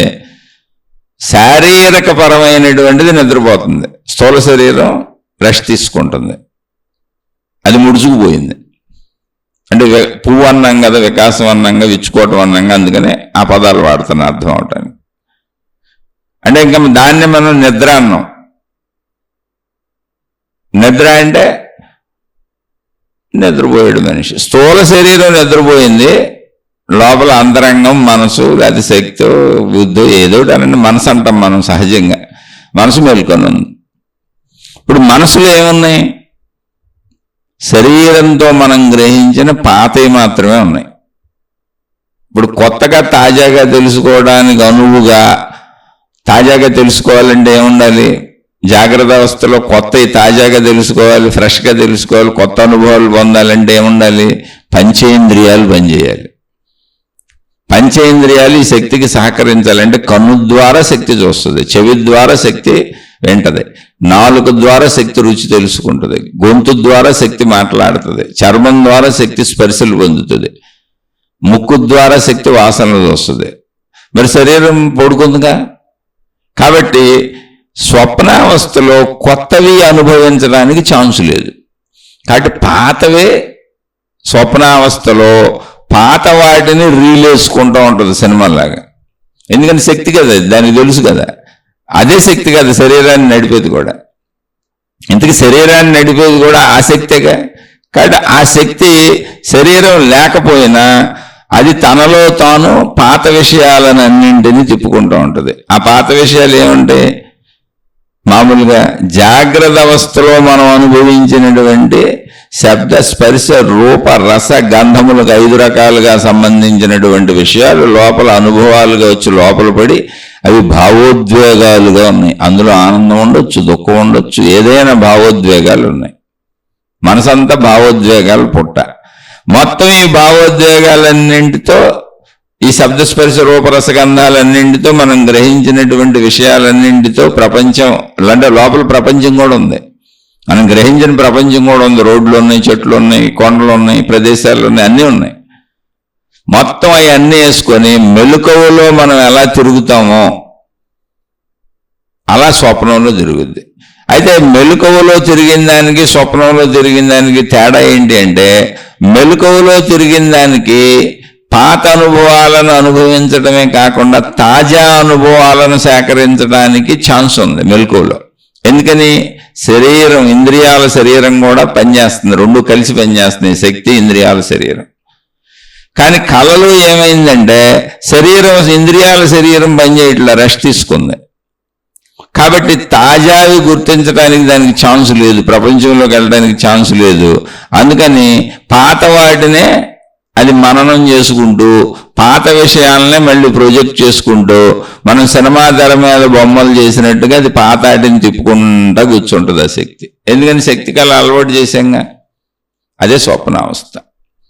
మరి ఏమండి, మీరు స్వప్నాల్లో నాకు తెలియని కూడా వచ్చినాయండి, నేను అనుకోని కూడా వచ్చినాయండి, నేను ఊహించుకొని కూడా వచ్చినాయండి బాబు, నా భవిష్యత్తు కూడా ఓ స్వప్నంలో కళ్ళలోకి వచ్చేసిందండి, నేను ముసలోడిని అయిపోయాను, నేను ముసలమ్మని అయిపోయాను, నాకు మనవాళ్ళు మనవరాళ్ళు కూడా పుట్టారండి, కానీ నాకు అసలు ఒరిజినల్గా పెళ్ళి అవ్వలేదు అని మనం అనొచ్చు. ఇవన్నీ కూడా మనం ప్రాపంచికంలో వినుంటాం, ఏ సినిమాల్లోనో, ఏ నవల్లోనో, ఏటిల్లోనో. వీటిని గ్రహించిన వాటిని అది తనకు అన్వయింపజేసుకొని మిక్స్ చేసేసుకొని కలగాపులగం చేసేసుకుంటుంది. ఎందుకని అంటే నిర్ధారించిన విధానంలో పంపడానికి అక్కడ ఇంద్రియములు లేవు, బుద్ధి పనిచేయట్లేదు, బుద్ధి కూడా లేదు. శరీరం మేల్కొని ఉన్నప్పుడు, శరీరంతో మనసు పనిచేస్తున్నప్పుడు మాత్రమే బుద్ధి నియంత్రణ చెప్పుద్ది, ఇది నిజం, ఇది అబద్ధం అని. అందుకే జాగ్రత్త అవస్థలో ఒక విషయం చెప్పుకున్నాం. జాగ్రత్త అవస్థలో అందరికీ ప్రపంచం ఒకలానే కనబడుతుంది, జాగ్రత్త అవస్థలో ప్రాపంచిక విషయాలన్నీ అందరికీ ఒకలానే కనబడతాయి, జాగ్రత్త అవస్థ పనితీరు అందరికీ ఒకలానే ఉంటుంది. స్వప్నావస్థలో ఏమైంది? కలగాపులగం అయిపోయింది, నియంత్రించేది లేదు. అందుకని వెనకది ముందుకి, ముందు వెనక్కి, అడుదిటికి ఇడిదిటికి వేసుకొని గజిబిజి సినిమాలు వస్తాయి. అందుకే కళలకి అర్థం పర్థం ఉండదు, అసలు రకరకాలుగా వస్తాయి. ఇప్పుడు మనం ఎక్కడో చూసిన పాము, మనం ఏదో సినిమాలో చూసిన, నాగిని సినిమాలో చూసిన సగం పాము సగం అమ్మాయి, అది ఊరినే సినిమాటిక్ కోసం వాళ్ళు చేశారు. సగం పాము సగం అమ్మాయిలు ఉండరు అసలు, అది కల్పిత గాథలు, సరదాగా కథలు, పురాణ కథలే. మహాత్ములు పూర్వం మనుషులు ఏదో తాతమ్మలో నాయనమ్మలో చెప్పిన కథలో, మహాత్ములు కాదు, మన పూర్వీకులు కల్పించి చెప్పిన కథలో, లేదా కల్పించి తీసిన సినిమాలు. సగం మనిషి సగం పులి, అలా ఏదో ఒకటి, లేదా పులికి మనిషి మొహం. ఇవన్నీ నియంత్రణ లేనటువంటి, ఎప్పుడో గ్రహించిన విషయాలను అర్థమైన బుద్ధి నియంత్రణ అక్కడ లేదు కనుక మనసు అర్థం లేకుండా కలిపేసుకుంటుంది. అది లోపల ఉన్నటిని ఎడబెడ కలిపేసుకుంటుంది. ఆ కలపడానికి దానికి పద్ధతి ఉండి సాగదు. ఎంత దారుణంగా కలుపుకుంటుందంటే చాలా మంది ఆయన నిజం అనుకుంటారు, పాపం భ్రమల్లో జీవిస్తారు. నేను కొంతమందిని చూశాను అలాంటి వాళ్ళని. అంటే ఊరిని ఒక ఉదాహరణ చెబుతా మీకు. ఒక ఆయనకి ఒక ఆయన చాలా పెద్ద ఆయన, మహానుభావుడు. ఏంటి, ఆయన ఇంతకీ పెద్ద గురువు కూడా. ఆయనకు ఒక కళ వచ్చింది. ఏంటంటే నాగిని రూపంలో ఉన్న సగం ఆడ మనిషి సగం పాము ఆయన్ని కలిసిందంట కళ్ళలో. అప్పటి నుంచి ఆయనకి అనారోగ్యాలు ప్రారంభమైంది. తన శిష్యులందరికీ చెప్పుకొని తిరుగుతున్నాడు ఆయన. పాపం ఎంత మానసిక స్థితో ఒకసారి చూడండి. మనసు ఎలాగే ఉంటుంది. జ్ఞానం గ్రామరు తెలియని వాళ్ళకి ఇది నిజం అనిపిస్తుంది, వాళ్ళు గురువులు అయిపోతారు. ఏంటంటే ఊరికనే ఏదో ఒకటి పెట్టుకొని, మేము గురువులు అని ఒక చిన్న పని పెట్టుకొని ఆ పనితో గురువులు అని పిలిపించుకుంటుంటారు. కానీ సంపూర్ణ జ్ఞానం లేనప్పుడు వాళ్ళు ఎలాంటి భ్రమలు సృష్టిస్తారు. అనేక రకాలైనటువంటి దుర్భాగ్యవశం ఏంటంటే మనకి ప్రజల్లో పాపం మూఢనమ్మకాలు సృష్టిస్తారు, ఎలాంటివి ఉన్నాయని సృష్టిస్తారు. కాదు, అది మనసు చేసే గారడి. పాపం ఆయనేమో ఏదో ఒక చిన్న పని పెట్టుకున్నాడు, ఏం పెద్ద గురువు అంటానికి ఆయనకి ఏం రాదు కూడా. కానీ ఆ పెట్టుకున్న పనులతో ఏదో చేసేసి ప్రజల్లో గురువు అని పేరు తెచ్చేసుకుంటుంటారు చాలా మంది ఆడవాళ్ళు మగవాళ్ళు. నిజంగా అక్కడ జ్ఞానం ఉండదు, తత్వం ఉండదు. వాళ్ళే మూఢనమ్మకాలు పెంచుతారు, వాళ్ళే మహిమలు మాయలు పెంచుతారు, వాళ్ళే ఇటువంటి భ్రమలు పెంచి ప్రజల్ని భయభ్రాంతులకు గురి చేస్తారు. నిజంగా ఓ సగం భావం సగం మనిషి ఉందేమో అనుకోని ఇప్పుడు ఆయన్ని అనుసరించిన వాళ్ళందరూ నమ్ముతారు. ఆయన కొన్ని కోట్ల మంది అనుసరిస్తున్నారు. ఒకళ్ళిద్దరు కాదు. ఇలాంటి భ్రమలకు లోనైన వాళ్ళు ఎంతోమంది తెలుసు నాకు. ఎందుకంటే వీళ్ళకి ఆత్మజ్ఞానం తెలియదు, వీళ్ళు ఆధ్యాత్మిక చదువుకోలేదు. వీళ్ళు ఎలా గురువులు అయిపోయారు తెలుసా? ఏదో ఒక చిన్న విషయం పట్టుకొని, ఒక గ్రంథం పట్టుకొని, ఒక దేవుణ్ణి పట్టుకొని దీన్ని ప్రచారం చేసుకుంటూ వెళ్ళిపోయి అందరి చేత గురువులని పిలిపించేసుకున్నారు. జ్ఞానం తెలియని వాళ్ళు అందరూ గురువులని పిలుస్తున్నారు. గురువు అంటే జ్ఞానం సార్, మనిషి కాదు. అందుకే ఇందాక చెప్పాను, ఈ కాలంలో మనుషుల్ని అనుసరించలక్కర్లేదు. ఈ కాలంలో ఒక మనిషి రూపంలో గురువు ఉండక్కర్లేదు అని ఎందుకు చెప్పానంటే, ఇలాంటి భ్రమలు కల్పించే గురువులు వెనకాల పడతాం. ఇప్పుడు జ్ఞానమే గురువు అని ఎందుకు చెప్పానంటే, నిజమైన జ్ఞానం, నీకు వచ్చిన జ్ఞానం చదువుకి ఇది మనసు చేసే కల్పన. ఇలాంటి కల్పనలో చాలా మంది మాకు దేవుళ్ళు కనపడ్డారు, ఆగాళ్ళు కనపడ్డారు, వీళ్ళు కనపడ్డారు, దేవతలు కనపడ్డారు, శబ్దాలు వినపడినాయి, అయ్యి అనపడినాయి, ఇయ్యి అనపడినాయి, రకరకాల చిత్రాలు. పోనీ అవి కొంచెం బెటరు, ఎందుకంటే బ్రతుకులో ముందుకెళ్ళడానికి తోడ్పడతాయి. పోనీ దేవుడు కనపడదని ధైర్యంతో బతుకుతావు.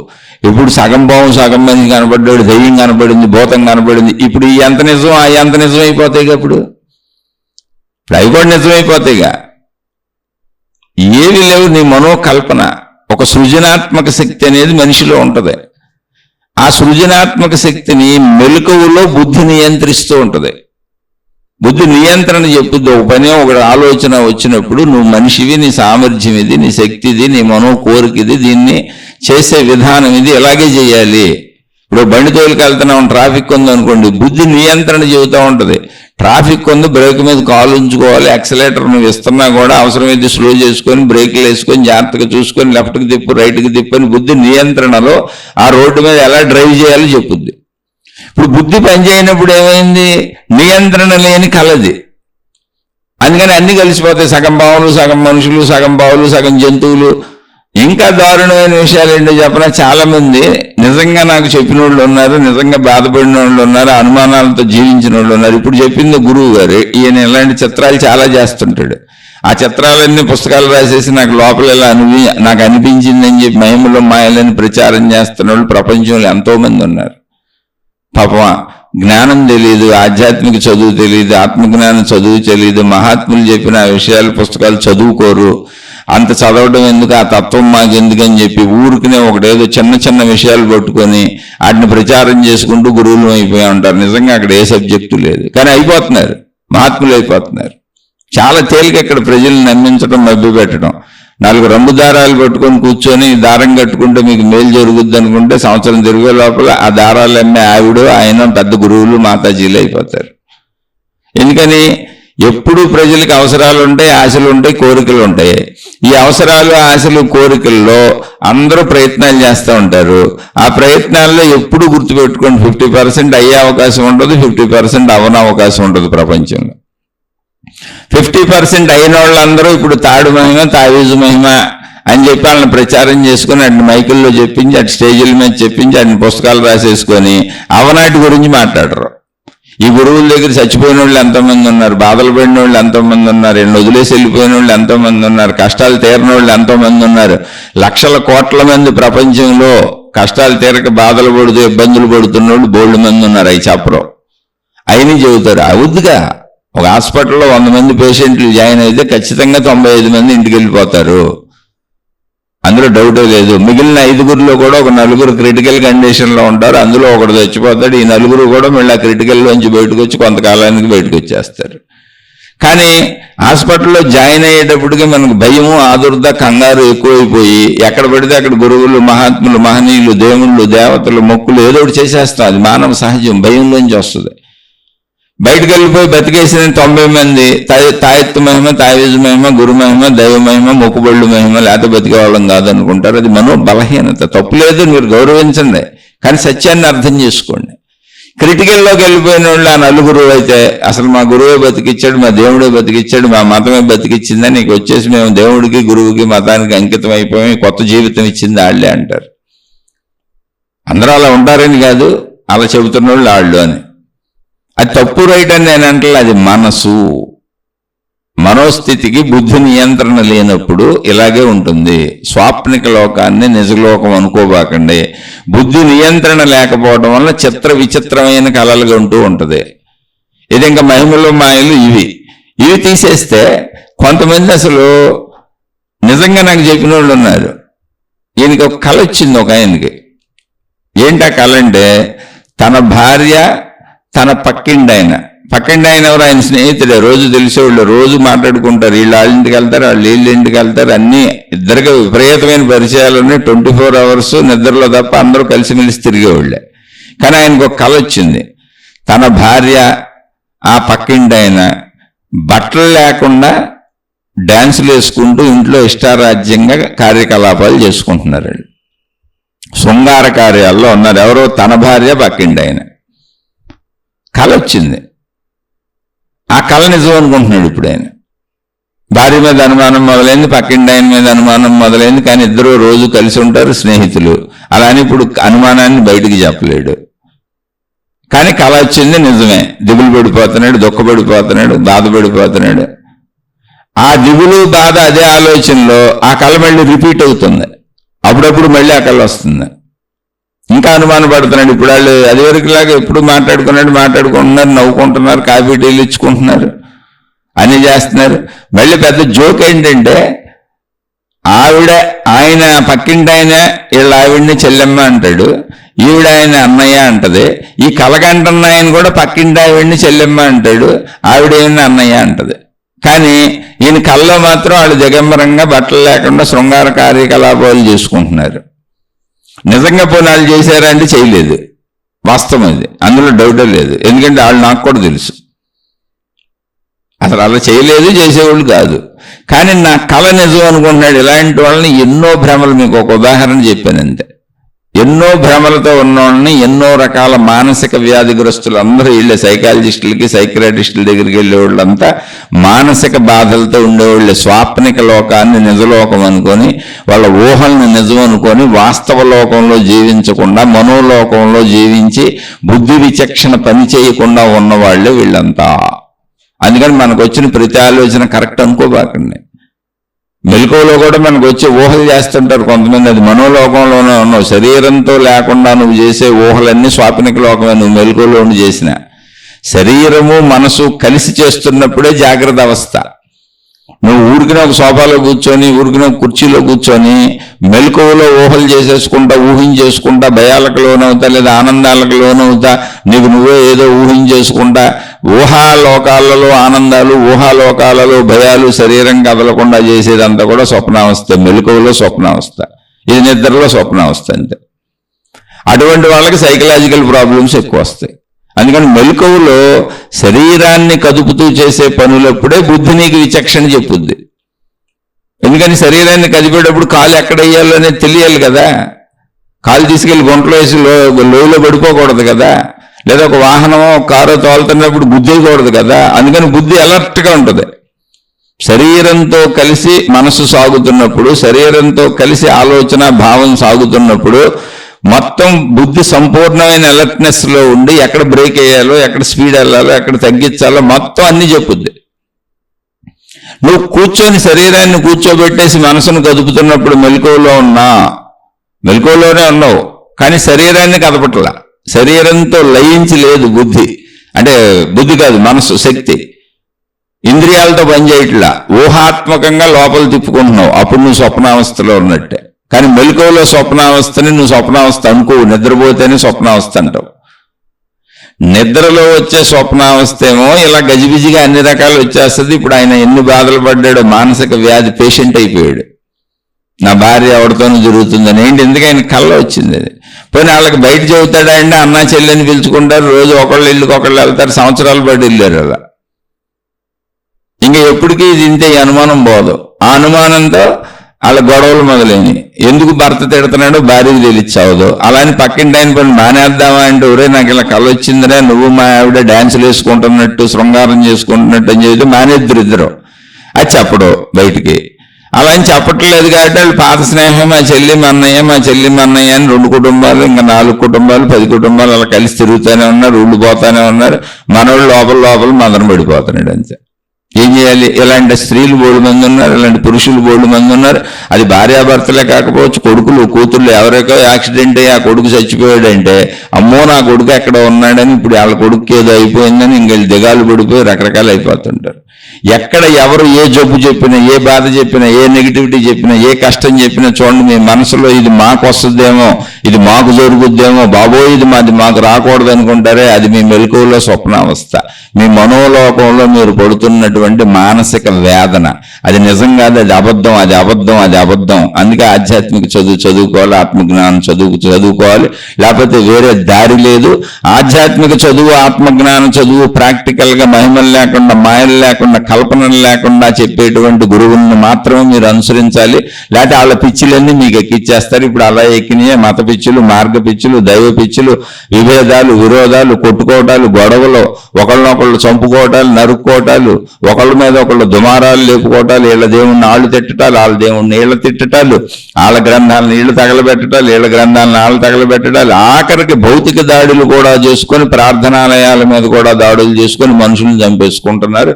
దీనికి కారణం మానసిక పిచ్చిలో ఉన్నటువంటి గురువుల్ని, మహాత్ముల్ని మీరు మానసిక రోగగ్రస్తుల్ని అలా భావించుకొని అనుసరిస్తున్నారు. నేను నిజమైన మహాత్ముల్ని ఎవరిని అంటలే, అనను కూడా. ఎందుకంటే నిజమైన మహాత్ములు ఎప్పుడూ ఘర్షణ తయారు చేయరు. అసలు నిజమైన మహాత్ములు ఎప్పుడూ మీకు వాస్తవికత సత్యాన్ని చెబుతారు.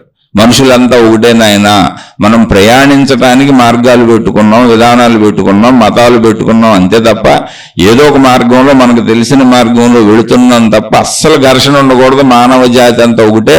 తోటి వాళ్ళకి సాయం చేయి, తోటి వాళ్ళకి మేలు చేయి, తోటి వాళ్ళకి సహాయపడు, తోటి వాళ్ళకి నువ్వు ఏం చేయగలిగితే అది నిరంతరం చేస్తూ ఉండు. అప్పుడే నిన్ను సృష్టి కానీ, భగవంతుడు కానీ, దేవుడు కానీ నిన్ను మెచ్చుకుంటారు, నీకు దారి చూపిస్తారు, నీ పుణ్యమే నిన్ను రక్షిస్తుంది. ధర్మో రక్షత రక్షత అని చెబుతారు నిజమైన మహాత్ములు. సర్వే జనా సుఖినో భవంతు, లోకా సమస్త సుఖినో భవంతు అని చెబుతారు నిజమైన మహాత్ములు. వాళ్ళు కల్పనలను అసలు నమ్మించరు, మహిమలు మాయలను నమ్మించరు, కల్పనలు అసలు చెప్పరు. మానసికమైనటువంటి రోగగ్రస్తులు అని ఎందుకన్నాను అంటే, వాళ్ళకి తత్వమే తెలీదు, అసలు జ్ఞానమే తెలియదు, ఆధ్యాత్మిక చదువుకోలేదు. అందుకని వాళ్ళు మహిమలు చెబుతారు. ఏమీ లేదు, మీరు మన దేవుణ్ణి ప్రచారం చేసేయండి మీకు మోక్షం వస్తుంది అంటారు. మీరు మన మతాన్ని ప్రచారం చేసేయండి, పక్క మతాల వాళ్ళందరినీ మన మతాల్లోకి లాక్కొచ్చేయండి మీకు మోక్షం వస్తుంది అంటారు. ఎందుకని? లాజిక్ లేదు అక్కడ, మ్యాజిక్కే. ఎలా మోక్షం వస్తుంది అంటే దానికి అర్థం లేదు, అర్థం లేదు. ఎందుకని? వాళ్ళకి తెలియదు, జ్ఞానం లేదు. వాళ్ళు గురువులు మహాత్ములు అయిపోవాలనుకున్నారు, కోరికతో అయిపోయారు అంతే. ఇప్పుడు చూడండి, చాలా మంది కోరికలతో డబ్బు సంపాదించాలని అనేక తప్పులు చేస్తూ ఉంటారు. అలాగే వీళ్ళు ప్రజల్ని మభ్య పెట్టాలి, గొప్పలం అయిపోవాలి, డబ్బు సంపాదించాలి, అందరూ మన కాళ్ళ మీద పడిపోవాలంటే ఈ ఆధ్యాత్మిక మార్గం, భౌతిక మార్గం, ఇక్కడ దైవీ మార్గం, భౌతికంలో దేవుడి పేరు మీద బాగా ఈజీగా ఉంది. అందుకని దాన్ని ఎట్టగొట్ట నమ్మించేసి, ప్రజల్ని మెప్పించేసి, మనం అనుకున్నవన్నీ చేసేసి డబ్బు సంపాదించుకోవచ్చు, ప్రజల్ని మభ్య పెట్టేయచ్చు, బోల్తా కొట్టేయచ్చు. కానీ తత్వంలోకి వెళ్తే ఆచరించాలి. ఇప్పుడు మనం రమణ మహర్షి తాత్వికతలో గోచి పెట్టుకుని ఆచరించి చూపించాడు. ఆయన శారీరక బాధలన్నీ ఆయనే పడ్డారు. ఓ షిరిడి సాయిబాబా పాత బట్టలు, చిరిగిపోయిన బట్టలు కట్టుకొని అక్కడ కూర్చొని భిక్షాన్నం తిని 80 ఏళ్ల పాటు ఒకే ప్రదేశంలో, ప్రదేశం కూడా వదలకుండా షిరిడి అనే ప్రదేశంలో, ఆ ఉన్న ప్రదేశం ఏదుందో, ఆ పాడుబడినటువంటి మసీదు ఏదుందో అందులోనే ఉండి శరీరం తను అక్కడే చాలించి వెళ్ళిపోయారు. ఇప్పుడు ఆయన పేరు మీద వీళ్ళందరూ మహిమలు తయారు చేసుకుంటే మనం ఏం చేయాలి? రమణ మహర్షి పేరు మీద వీళ్ళందరూ మహిమలు మాయలు సృష్టించి వీళ్ళందరూ గురువులు మహాత్ములు అయిపోతే మనం ఏం చేయాలి? నిజమైన వాళ్ళు ఏం చేయలేదు చూడండి, మీరు వెళ్ళి అలా అనుభవించారు, పైగా తగ్గించుకున్నారు తమంతం, ఉన్నదంతా సంతృప్తిగా అత్యంత లీస్టులో బతికి చూపించారు. భిక్షాటన కంటే లీస్ట్ ఏముంది? చెట్టు కింద పడుకోవటం కంటే లీస్ట్ ఏముంది? పాడుపడిన దానికంటే పాడుపడినటువంటి వర్షం పడి ఎండపడే దాంట్లో బతకడం కంటే లీస్ట్ ఏముంది? కానీ వాళ్ళు దేవుళ్ళు అయ్యారు, దేవుళ్ళని పిలువబడ్డారు. అది తాత్విక జ్ఞానం తెలిసిన వాళ్ళు అలా ఉంటారు. ఆ జ్ఞానం తెలియని వాళ్ళు డబ్బు పోగేసుకుంటారు, కీర్తి పోగేసుకుంటారు, నిరంతరం కీర్తి ప్రతిష్టల కోసం సమూహాలు పోగేసుకుంటారు, రంగులు పెడతారు, రకరకాలు చేస్తారు, ఈ రంగులే కట్టుకోవాలని చెబుతారు, నువ్వు ఇలాగే ఉండాలని చెప్తారు, రూల్స్ పెడతారు, అవన్నీ మీ మంచి కోసం ఏం చెబుతారు. మొత్తానికి జూలో జంతువులను పెట్టినట్టు కట్టేస్తారు అందరినీ. ఇక జూలో జంతువులు చాలా స్వేచ్ఛకున్నా, అబ్బో ఎంతమంది మమ్మల్ని చూడటానికి వస్తున్నారో అనుకుంటాయి ఈ జూలో జంతువులు. కానీ టికెట్ పెట్టారు అక్కడ. జూలో జంతువులు మేము చక్కగా తిరుగుతున్నాం, స్వేచ్ఛగా ఉన్నాం, మాకు ఆహారం వేస్తున్నారు అనుకుంటారు. కాదు, స్వేచ్ఛ ఏమి లేదు, ఆ బోర్డర్లు ఉంది, అది దాటి వెళ్ళడానికి లేదు దానికి. అప్పుడు అర్థమవుతుంది, దానికి తిరిగినాక అర్థమవుతుంది, ఓహో నేను ఇది దాటి వెళ్ళలేనని. ఇంకే లేదో వీళ్ళు పెట్టిన తిని ఇక్కడ పడి ఉంటామని ఆ జూకు అలవాటు పడిపోద్ది. అలాగే ఈ మతాలకి, మార్గాలకి, విధానాలకి, పద్ధతులకి అలవాటు పడిపోయి అందులో ఉండిపోతారు జూలో జంతువుల్లాగా. విజ్ఞానం లేని చోట ఇలా ఉంటుంది. నిజమైన గురువులు, నిజమైన మతాలు, నిజమైన మత పెద్దలు, నిజమైన మహాత్ములు, నిజమైనటువంటి తాత్వికులు నీలో ఉన్న నీ జ్ఞానాన్ని నీకు చూపిస్తారు. జ్ఞానం ఎవడో అరువిచ్చేది కాదు, నీదేది. అందుకని స్వాప్నిక లోకముతో చాలా ప్రమాదం. ఇది మనసుకు సంబంధించింది. ఇది స్వప్న లోకంలో ఇలాంటి చిత్ర విచిత్రమైనటువంటివన్నీ చేస్తుంది. నీ కళ్ళగంటావు నువ్వు ఎన్ని విన్నావో అని. ఇప్పుడు ఇందాక చెప్పాను, ఒక అతనికి తన భార్య ఎవరితోనో తిరుగుతున్నట్టు, అంటే తన స్నేహితుడే, ఇంతకు అన్నయ్య అని పిలుస్తాడు. ఈమె చెల్లి అంటాడు, ఆయన అన్నయ్య అంటది. ఎందుకు ఇతనికి కళ్ళ వచ్చింది అంటే, నాకు వాళ్ళందరి గురించి తెలుసు కాబట్టి, వాళ్ళు నాకు బాగా తెలుసు కాబట్టి, దగ్గరోళ్ళు కాబట్టి చెబుతున్నాను. అతను నిరంతరం బ్లూ ఫిల్మ్లు చూస్తూ ఉంటాడు. ఇదంతా నేను చెబుతుంది 30 ఏళ్ల క్రితం స్టోరీ. బ్లూ ఫిల్మ్స్ చూస్తూ ఉంటాడు అతను. అంటే శృంగార చిత్రాలు చూస్తూ ఉంటాడు, వెళ్ళేసుకొని దొంగతనంగా. అతనికి అది ఒక వ్యసనం. ఇది అతనే స్వయంగా చెప్పాడు, అది నాకెక్కడ తెలుస్తుంది. ఎందుకంటే ఈ కాలంలో నేను కొంచెం ఆధ్యాత్మిక విషయాలు చెబుతున్నప్పుడు ఇలా కళ్ళు వస్తున్నాయి, ఇలా జరిగింది అని చెప్పేవాడు వచ్చి. అలా అంతకుముందు నా దగ్గర చాలా మంది ఉండేవాళ్ళు పాపం. అందుకని చెబుతున్నాను. అతనికి ఆ కళ ఎందుకు వచ్చిందంటే, ఆడు చూసేవన్నీ ఎదవయ్యా, బ్లూ ఫిలింలు, శృంగార ఫిలింలు. అందులో ఉండేదంతా ఏంటి, వీళ్ళు వాళ్ళతో పోతారు, వాళ్ళు వీళ్ళతో పోతారు, ఇట్ట పోతారు, అట్ట పోతారు, అదే చూస్తున్నాడు. అందుకని ఆడికి ఏం చూసి లోపలేసుకున్నాడో అది తన భార్యతో తన వాళ్ళతోనే వచ్చింది. అంటే రీమిక్స్ చేసింది, అది పాత్రలు మార్చింది, పాత్రలు తన వాళ్ళని పెట్టేసింది. ఎందుకని ఒక ఎదవ పని చేస్తున్నాడికి ఈ ఎదవ పని మా ఆవిడ చేస్తే, ఎదవ పని మా ఆయన చేస్తే, ఎదవ పని మా అబ్బాయి చేస్తే, ఎదవ పని మా కోడలు చేస్తే అని తన వాళ్ళకి పోల్చుకుంటాం అలవాటు ఉంటుంది మనసుకి. స్వప్నలోకాన్ని అసలు నమ్మకండి, అది లేదు. అది ఎడాపెడా కలిపేసుకోగలదు. ఎందుకనంటే అక్కడ బుద్ధి విచక్షణ పనిచేయదు, శరీరముతో కలవలేదు. బుద్ధి అనే ఇంటెలిజెన్స్ ఎప్పుడు పనిచేస్తుంది అంటే, నీ అంతరంగ శక్తి, నీ మనసు అనేటువంటి భావశక్తి ఏదుందో అది శరీరంతో కలిసి పనిచేస్తున్నప్పుడు మాత్రమే. శరీరము శక్తి కని ఎరుకలో పనిచేస్తున్నప్పుడు శరీరం ఎలా నడవాలి, ఎలా చేయాలి అనే దానికి బుద్ధి నిరంతర ఎరుకతో జాగ్రత్తగా గమనిస్తూ చెప్తా ఉంటుంది. కాలు ఇక్కడ తీయి, చెయ్యి అలా పెట్టు, అలా చెయ్యి, అది మీరు ఏం పని చేయండి, బుద్ధి ఎరుకలో ఉండి ఎరుకు చెబుతూ ఉంటుంది. అందుకని కరెక్ట్గా పనిచేస్తాం మనం. మెలకువలో గోతుల్లో పడడం, నూతుల్లో పడడం. ఆ ఎరుక తక్కువ ఉన్న వాళ్ళు చూడండి, వెళ్ళి గోళ్ళకు గుద్దుకుంటూ ఉంటారు, దెబ్బలు కొట్టుకుంటూ ఉంటారు, యాక్సిడెంట్లు చేసుకుంటూ ఉంటారు. అరే బుద్ధి లేదా, బుద్ధి పని చేయట్లేదని తిడతా ఉంటాం కూడా మనం. అందుకని ఎప్పుడు గుర్తుపెట్టుకోండి, మీరు శరీరంతో పనిచేస్తున్నప్పుడు మాత్రమే మీరు వాస్తవికతను నమ్మాలి. లేనప్పుడు మీకు ఇలాంటి మనోభ్రమలు, చిత్తభ్రాంతులు బోళ్ళు వచ్చి భయాలు వచ్చేస్తాయి, ఆ ఉద్వేగాలు వచ్చేస్తాయి. అంటే స్వాప్నిక లోకం చెప్పాను, ఏది శరీరం నిద్రపోయి నువ్వు నిద్రలోకి వెళ్ళినప్పుడు వచ్చే స్వప్నలోక స్థితి. కానీ దీన్ని మెలకువలో కూడా చెబుతున్నాను మీకు. శరీరాన్ని కదపకుండా మీరు కూర్చొని ఊహించుకుంటూ చేస్తున్నదంతా కూడా స్వప్నలోకంతో సమానమే, కానీ మెలకువలో చేస్తున్నారు. దానివల్లే మీకు అనేక రకాల మానసిక వ్యాధులు వస్తాయి. అయితే ఇందులో మంచి కూడా ఉంది. శరీరాన్ని కదపకుండా ఆలోచనారూపంతో అనేక మేధస్సులు అన్వేషించి జ్ఞాన ప్రక్రియల్లోకి శరీరాన్ని కదుపుతూ అనేకం కనుగొంటారు. ర్యాకెట్లు కనుగొన్నారు, మెదడులోనే జరిగింది. అయితే శరీరంతో ప్రయత్నాలు కూడా జరుగుతూ ఉంటాయి. అక్కడ లాబొరేటరీల్లో శరీరంతో ప్రయత్నం కూడా ఉంటుంది. ఆ ప్రయత్నం ఉంటుంది, జ్ఞాన ప్రయత్నంతో పాటు శరీర ప్రయత్నం కూడా ఉంటుంది. కానీ శరీరం తక్కువగా కదులుతూ జ్ఞానం ఎక్కువగా కదులుతున్నప్పుడు అది సైంటిఫిక్గా వెళ్తుంది, సైన్స్ అవుతుంది అది.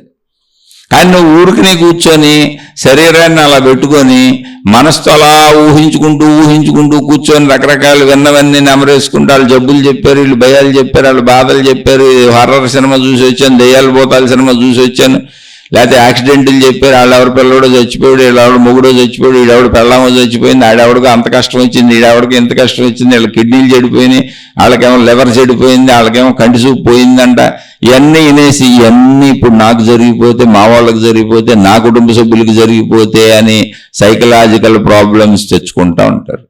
లేదా ఇతరుల కొన్నాటితో పోల్చుకొని వాళ్ళకి అంత ఉందా నాకు లేదని అలా ఊహించుకుంటూ కూర్చో. ఇవన్నీ ఊహలేగా. ఎదుటోడికి ఎక్కువ డబ్బు ఉంది, నాకు తక్కువ డబ్బు ఉందానికి శరీరంతో సంబంధం ఉంది, ఊహాత్మకం అది. ఇలా శరీరాన్ని కదపకుండా, ప్రయత్నించకుండా, శరీరాన్ని అంతరంగాన్ని శక్తిని కలిపి పనిచేయించకుండా, అది జాగ్రత్త అవస్థ అంటే. సంపూర్ణ జాగ్రత్త అవస్థ అంటే ఏంటంటే శరీరము మనసు కలిసి పనిచేయడం. ఇప్పుడు బండి మీద వెళ్తున్నాం, సంపూర్ణ జాగ్రత్త అవస్థలో ఉన్నాం.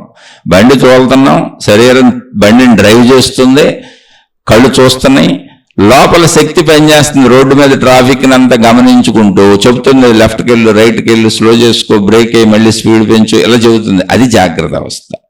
లోపల అంతరంగము బయట శరీరము ఏకత్వంతో కలిసి సంపూర్ణంగా పనిచేస్తున్నాయి. అది జాగ్రత్త అవస్థ. అలా పనిచేయకుండా మీరు ఊహించేదంతా స్వప్నావస్థ లాంటిదే. కానీ మెలకువలో ఊహాత్మక స్వప్నావస్థ.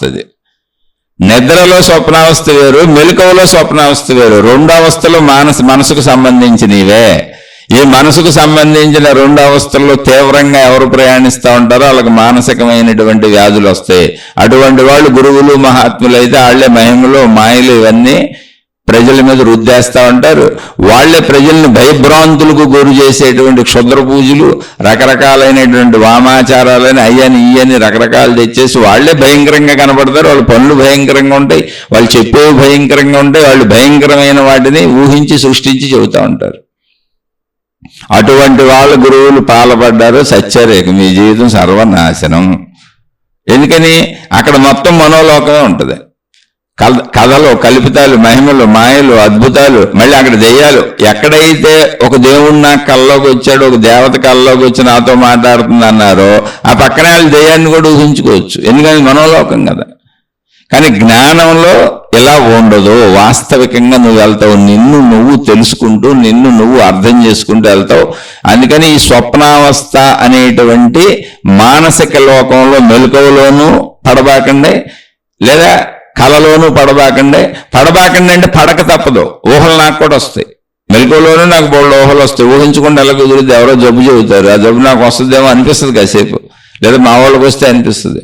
ఎవరో ఏదో జరిగితే అమ్మో ఇది నా వాళ్ళకి జరిగితే నాకు కూడా అనిపిస్తుంది, ఎవరికైనా అనిపిస్తుంది. కానీ వెంటనే ఇది అనిపించటమైన వాస్తవికతలోకి వచ్చి అనిపించడాన్ని పెంచుకోకుండా చక్కగా బుద్ధికి శరీరాన్ని కలుపుకొని ఆ బుద్ధి శక్తిని బాగా ఉపయోగించుకొని అందరికీ అన్ని ఎందుకు జరుగుతాయి నాకు నేను చెప్పుకొని మానసికమైనటువంటి అభద్రతలకు లోనవ్వకుండా ఉండడం మనకు మనమే నేర్చుకోవాలి. లేకపోతే మనం సైకాలజిస్టులు, సైక్రియాటిస్టులు అంటే మానసిక డాక్టర్ల దగ్గరికి వెళ్లాల్సిన పరిస్థితి వస్తుంది.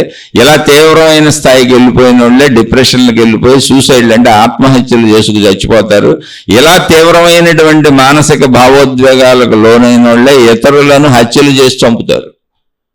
ఇక్కడ ఇంకా మీరు ఇది ఎలాంటిది ఇప్పుడు చెబుతున్నానండి. చిన్న మోసం చేసేవాళ్ళు, చిన్న అబద్ధం చెప్పేవాళ్ళు, చిన్న చిన్న తప్పులు చేసేవాళ్ళు, వ్యభిచారాలు కానీ, తాగుళ్ళు కానీ, ప్యాకెట్లు కానీ, జోదాలు కానీ, సిగరెట్లు కానీ, ఏదైనా ఒక తప్పుడు అలవాటు ఉన్నవాళ్ళు, ఒక తప్పులు చేసేవాళ్ళు, చిన్న చిన్న అబద్ధాలు చెప్పేవాళ్ళు, వీళ్ళందరూ మనోలోకంలో ఉన్నవాళ్ళు. వ్యసనాలన్నీ మనోలోకమే.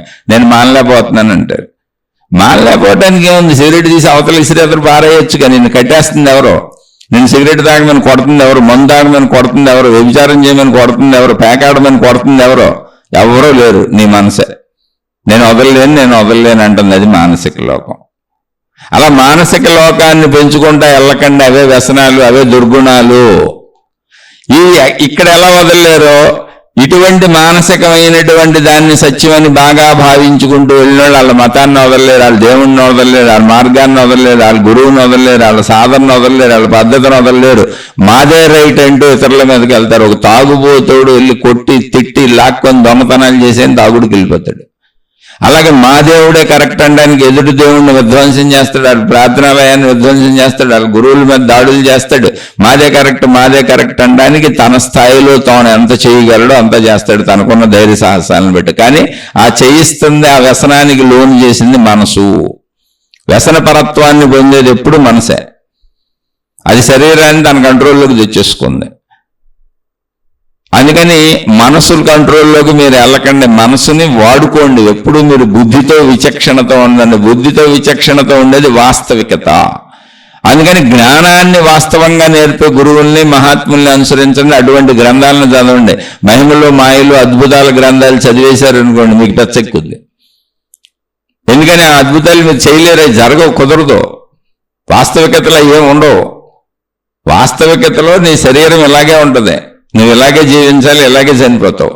మీరు వాస్తవికతలోకి వచ్చి చూడండి. మీరు ఎవరైనా చూడండి, ఇప్పుడు ఒక రమణ మహర్షి అన్నాం, షిరిడి సాయిబాబా అన్నాం, ఒక అక్కలకోట మహారాజు అన్నాం, గజానన మహారాజు అన్నాం, రామకృష్ణ పరమహంస అన్నాం, ఒక వివేకానందుడు అన్నాం, ఒక శారదామాత అన్నాం. ఎంతో మంది మహాత్ములు ఉన్నారు చూడండి. జీవన పరంగా శరీర పరంగా ఎలా జీవించారు? అందరూ సామాన్యంగానే జీవించారు. అందరూ బాల్య కౌమార యవ్వన వార్ధక్య దశలను అనుభవించారు. అందరూ అనారోగ్యాలు అనుభవించారు. అందరూ బాధలకు లోనయ్యారు. అందరూ శరీరాలు వదిలిపెట్టేశారు. అందరూ కూడా ఆ శరీర పరిమిత ఆయుష్ మానవుడు కొన్న 100 సంవత్సరాల లోపలే చనిపోయారు. ఎవరు 1000 ఏళ్ళు బతకలేదు ఇక్కడ. ఎవరు అన్నం తినకుండా లేరు, ఎవరు నీళ్లు దాక్కుండా లేరు, ఎవరు కాలకృత్యాలు తీర్చుకోకుండా లేరు, ఎవరు అనారోగ్యాలకు లోనవ్వకుండా లేరు. అయినా వాళ్ళని మహాత్ములు, గురువులు, దేవుళ్ళని ఎందుకు పూజించి భావిస్తున్నామంటే వాళ్ళ ఒక సత్యతను, శరీర సత్యతను, జ్ఞానాన్ని సక్రమంగా అర్థం చేసుకొని ఈ శరీర పనితీరు ఇలాగే ఉంటుంది, నేను లోపల ఉన్న ప్రాణశక్తిని అనేటువంటి సత్యాన్ని తెలుసుకొని మధ్యలో మనోలోకంలో పడకుండా, భ్రమలో కల్పనలో వాళ్ళు ఎక్కించుకోకుండా, ఇతరులకు ఎక్కించకుండా ఉన్న సత్యాన్ని ఉన్నట్టు చెప్పారు. దాని పేరు ఆత్మజ్ఞానము, ఆధ్యాత్మిక చదువు. నువ్వు అనంత ఆత్మశక్తివి, తత్వమసి, తతత్వం అసి. అంటే నువ్వు ఏది వెతుకుతున్నావో, దేన్ని దేవుడు అంటున్నావో, దేన్ని దేవత అంటున్నావో, దేన్ని మతం పేరిట, మార్గం పేరిట, దేవుడి పేరిట, దేవత పేరిట అనేక రకాలుగా భావించుకుని వెతుకుతున్నావో అది నీవే ఉన్నావు. ఆ శక్తివి నీవే. శరీరపరంగా నీకు భేదాలు కనపడుతున్నాయి అని చెప్పారు. ఆ తత్వమసి అనేటువంటి దాన్ని వాళ్ళు అనుభవం పొందారు. అహం బ్రహ్మస్మి, ఆ శక్తిని నేనే, అయమాత్మ బ్రహ్మ, ఆత్మశక్తిని నేనే, దాన్నే బ్రహ్మము అని పిలిచాము. ఆ ఉన్న శక్తి అంతా ఒకటే, అది నేనే అనేటువంటి వాస్తవిక జ్ఞాన, శక్తి జ్ఞానాన్ని పొందారు.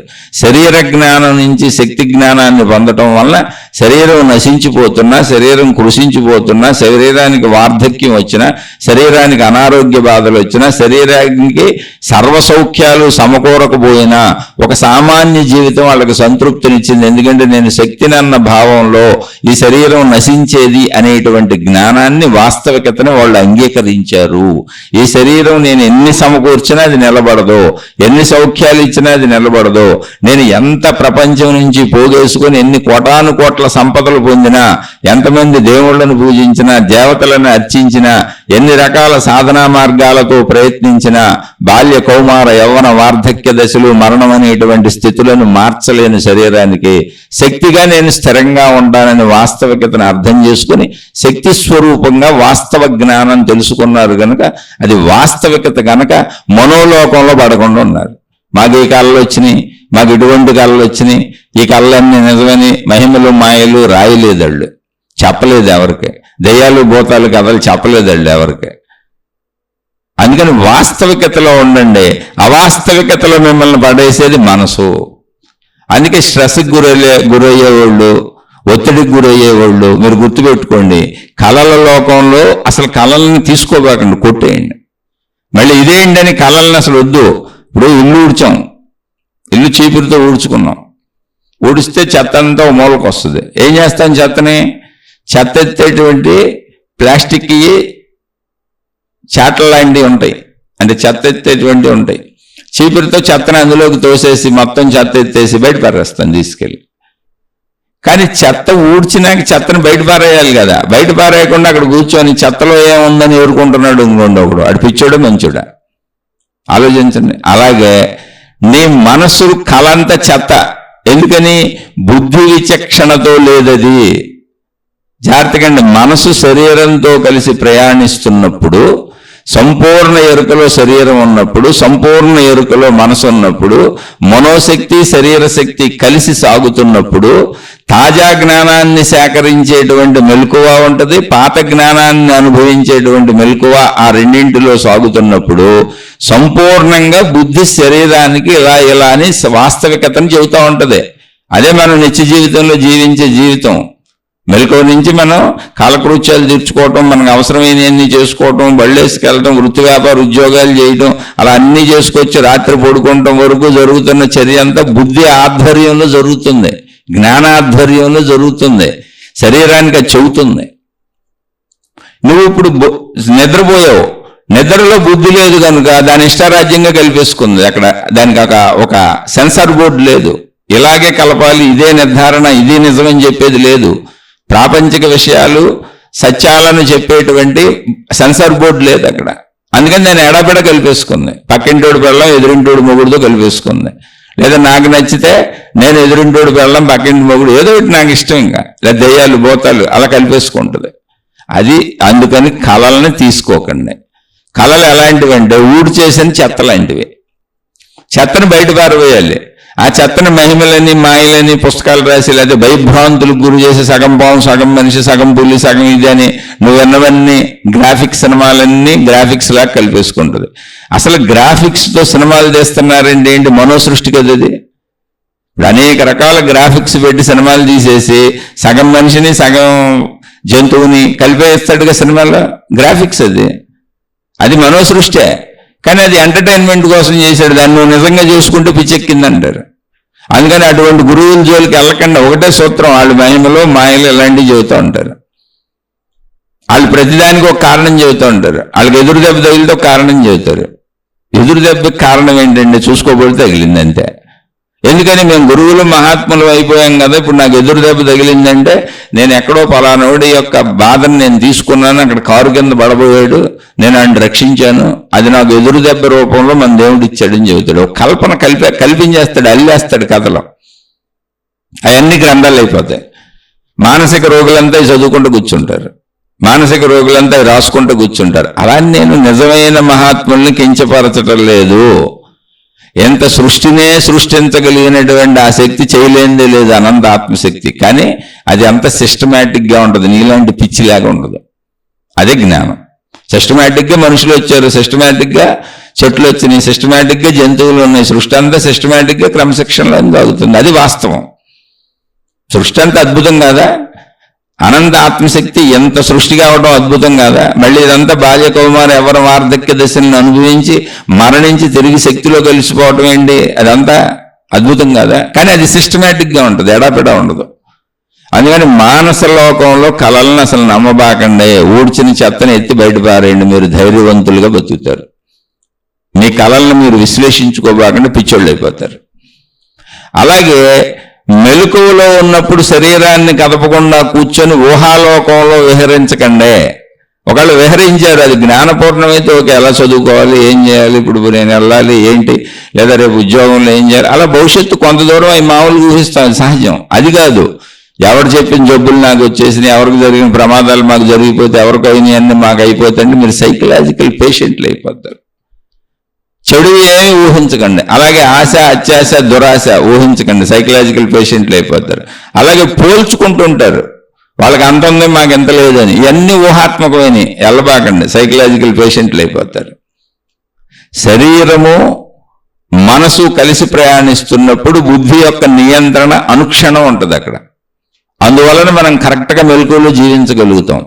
శరీరంతో కలవని మనసు మెలకువలో ఉన్నా నిద్రలో ఉన్నా దానికి బుద్ధి నియంత్రణ ఉండదు. నియంత్రణ లేని మనసు పిచ్చెక్కినట్టు పనిచేస్తుంది, ఎడాపెడా అన్ని కల్పేసుకుంటుంది. అది నిజంలాగా నీకు అనిపిస్తుంది, నిజం కాదు, అది నీలో కదులుతున్నటువంటి ఒక పిచ్చి సినిమా. దాన్ని ఊడ్చి బయటపారు. అది ఎప్పుడైతే నీకు తెలుస్తుందో అదే జ్ఞానము. అందుకని స్వప్నావస్థ గురించి బాగా తెలియాలి. స్వప్నావస్థ 2 చోట్ల ఉంది. ఎక్కడుంది? ఒకటి నిద్రలో ఉంది, ఒకటి మెలకువలో కూడా ఉంది. శరీరంతో కలవకుండా నువ్వు కూర్చొని చేసే ఊహలన్నీ, అది కూడా స్వప్నావస్థే. కళలు కంటున్నాడు, పగటి కళలు అంటారు చూడండి. గాలిలో మేడలు కట్టబాకండి, పగటి కళలు కనకండి అంటే ఇయే. పగటి కళలు కనబాకండి బాబు, బ్రహ్మాండంగా జీవించవచ్చు మీరు. మానసికమైనటువంటి జ్ఞానం అర్థమైతే, ఈ పగటి కళలని అర్థమైతే అసలు మీకు సమస్య ఉండదు, శాంతిగా జీవిస్తారు. ఎందుకో తెలుసా? వదిలేయటం తెలుస్తుంది మీకు. చచ్చి ఈ ఆలోచన పగటి కళ, ఈ ఆలోచన మనసు చేసిన గారడి, ఇదిగో నిద్రలో ఈ కళ వచ్చింది, మెలకువలో పగటి కళ్ళకి అంటున్నా, గాలిలో మేడలు కడుతున్నా, పేగ మేడలు కడుతున్నా, పేర్లన్నీ దానికే వచ్చినాయి. చచ్చే ఇలా ఉండకూడదు, వాస్తవంలో ఉండాలని ఎప్పుడైతే ఉంటారో మీరు ఏ స్థితిలో ఉన్న సంపూర్ణమైన మానసిక ఆరోగ్యం, సంపూర్ణమైన శారీరక ఆరోగ్యంతో హాయిగా ఉంటారు. మానసిక ఆరోగ్యాన్ని పాడు చేసుకున్న వాళ్ళే శారీరక రోగగ్రస్తులు అవుతారు. అలా జ్ఞానం కూడా రాదు, జ్ఞానం నశించిపోద్ది. అందుకని వాళ్ళు మహిమలు మాయలు కోరుకుంటూ అదే విధానంలో నా మతం గొప్పది, నా ఇది గొప్పది, నా తెలిసిందే గొప్పది, నా గురువే గొప్పడు, వాళ్ళకి ఏం తెలియచావదో ఇక అది పట్టుకు అలాడుతూ పోతారు. లాజిక్ ఉండదు దానికి, అంత మ్యాజిక్కే. లాజిక్ ఉండదు, అంత మ్యాజిక్. జబ్బులు వస్తాయి, అనుభవిస్తారు, కష్టాలు పడుతుంటారు, బాధలు పడుతుంటారు, అన్నీ మామూలుగానే జరుగుతుంటాయి. కానీ మా ఎవరో రక్షిస్తారని ఎదురు చూస్తుంటారు. ఇంకా ఎప్పుడో రక్షణ వస్తుంది అనుకుంటారు. లేకపోతే ఇంకా ఎక్కువ కష్టాలు వచ్చేయేమో, ఇంకా ఎక్కువ బాధలు వచ్చేయేమో, ఇంకా ఎక్కువ కన్నీళ్ళు వచ్చేయేమో, ఆల్రెడీ మా గురువు గారు, మా దేవుడు గారు, మా మతం గారు, మా మార్గం గారు, మా గ్రంథం గారు, మా సాధన గారు కాపాడేస్తున్నారేమో అనుకుంటూ ఉంటారు అన్ని తీవ్ర దుఃఖాల్లో. నాయన మనసు మాయలో పడబాకండి, అది మీ మనసే, అది నా మనసే.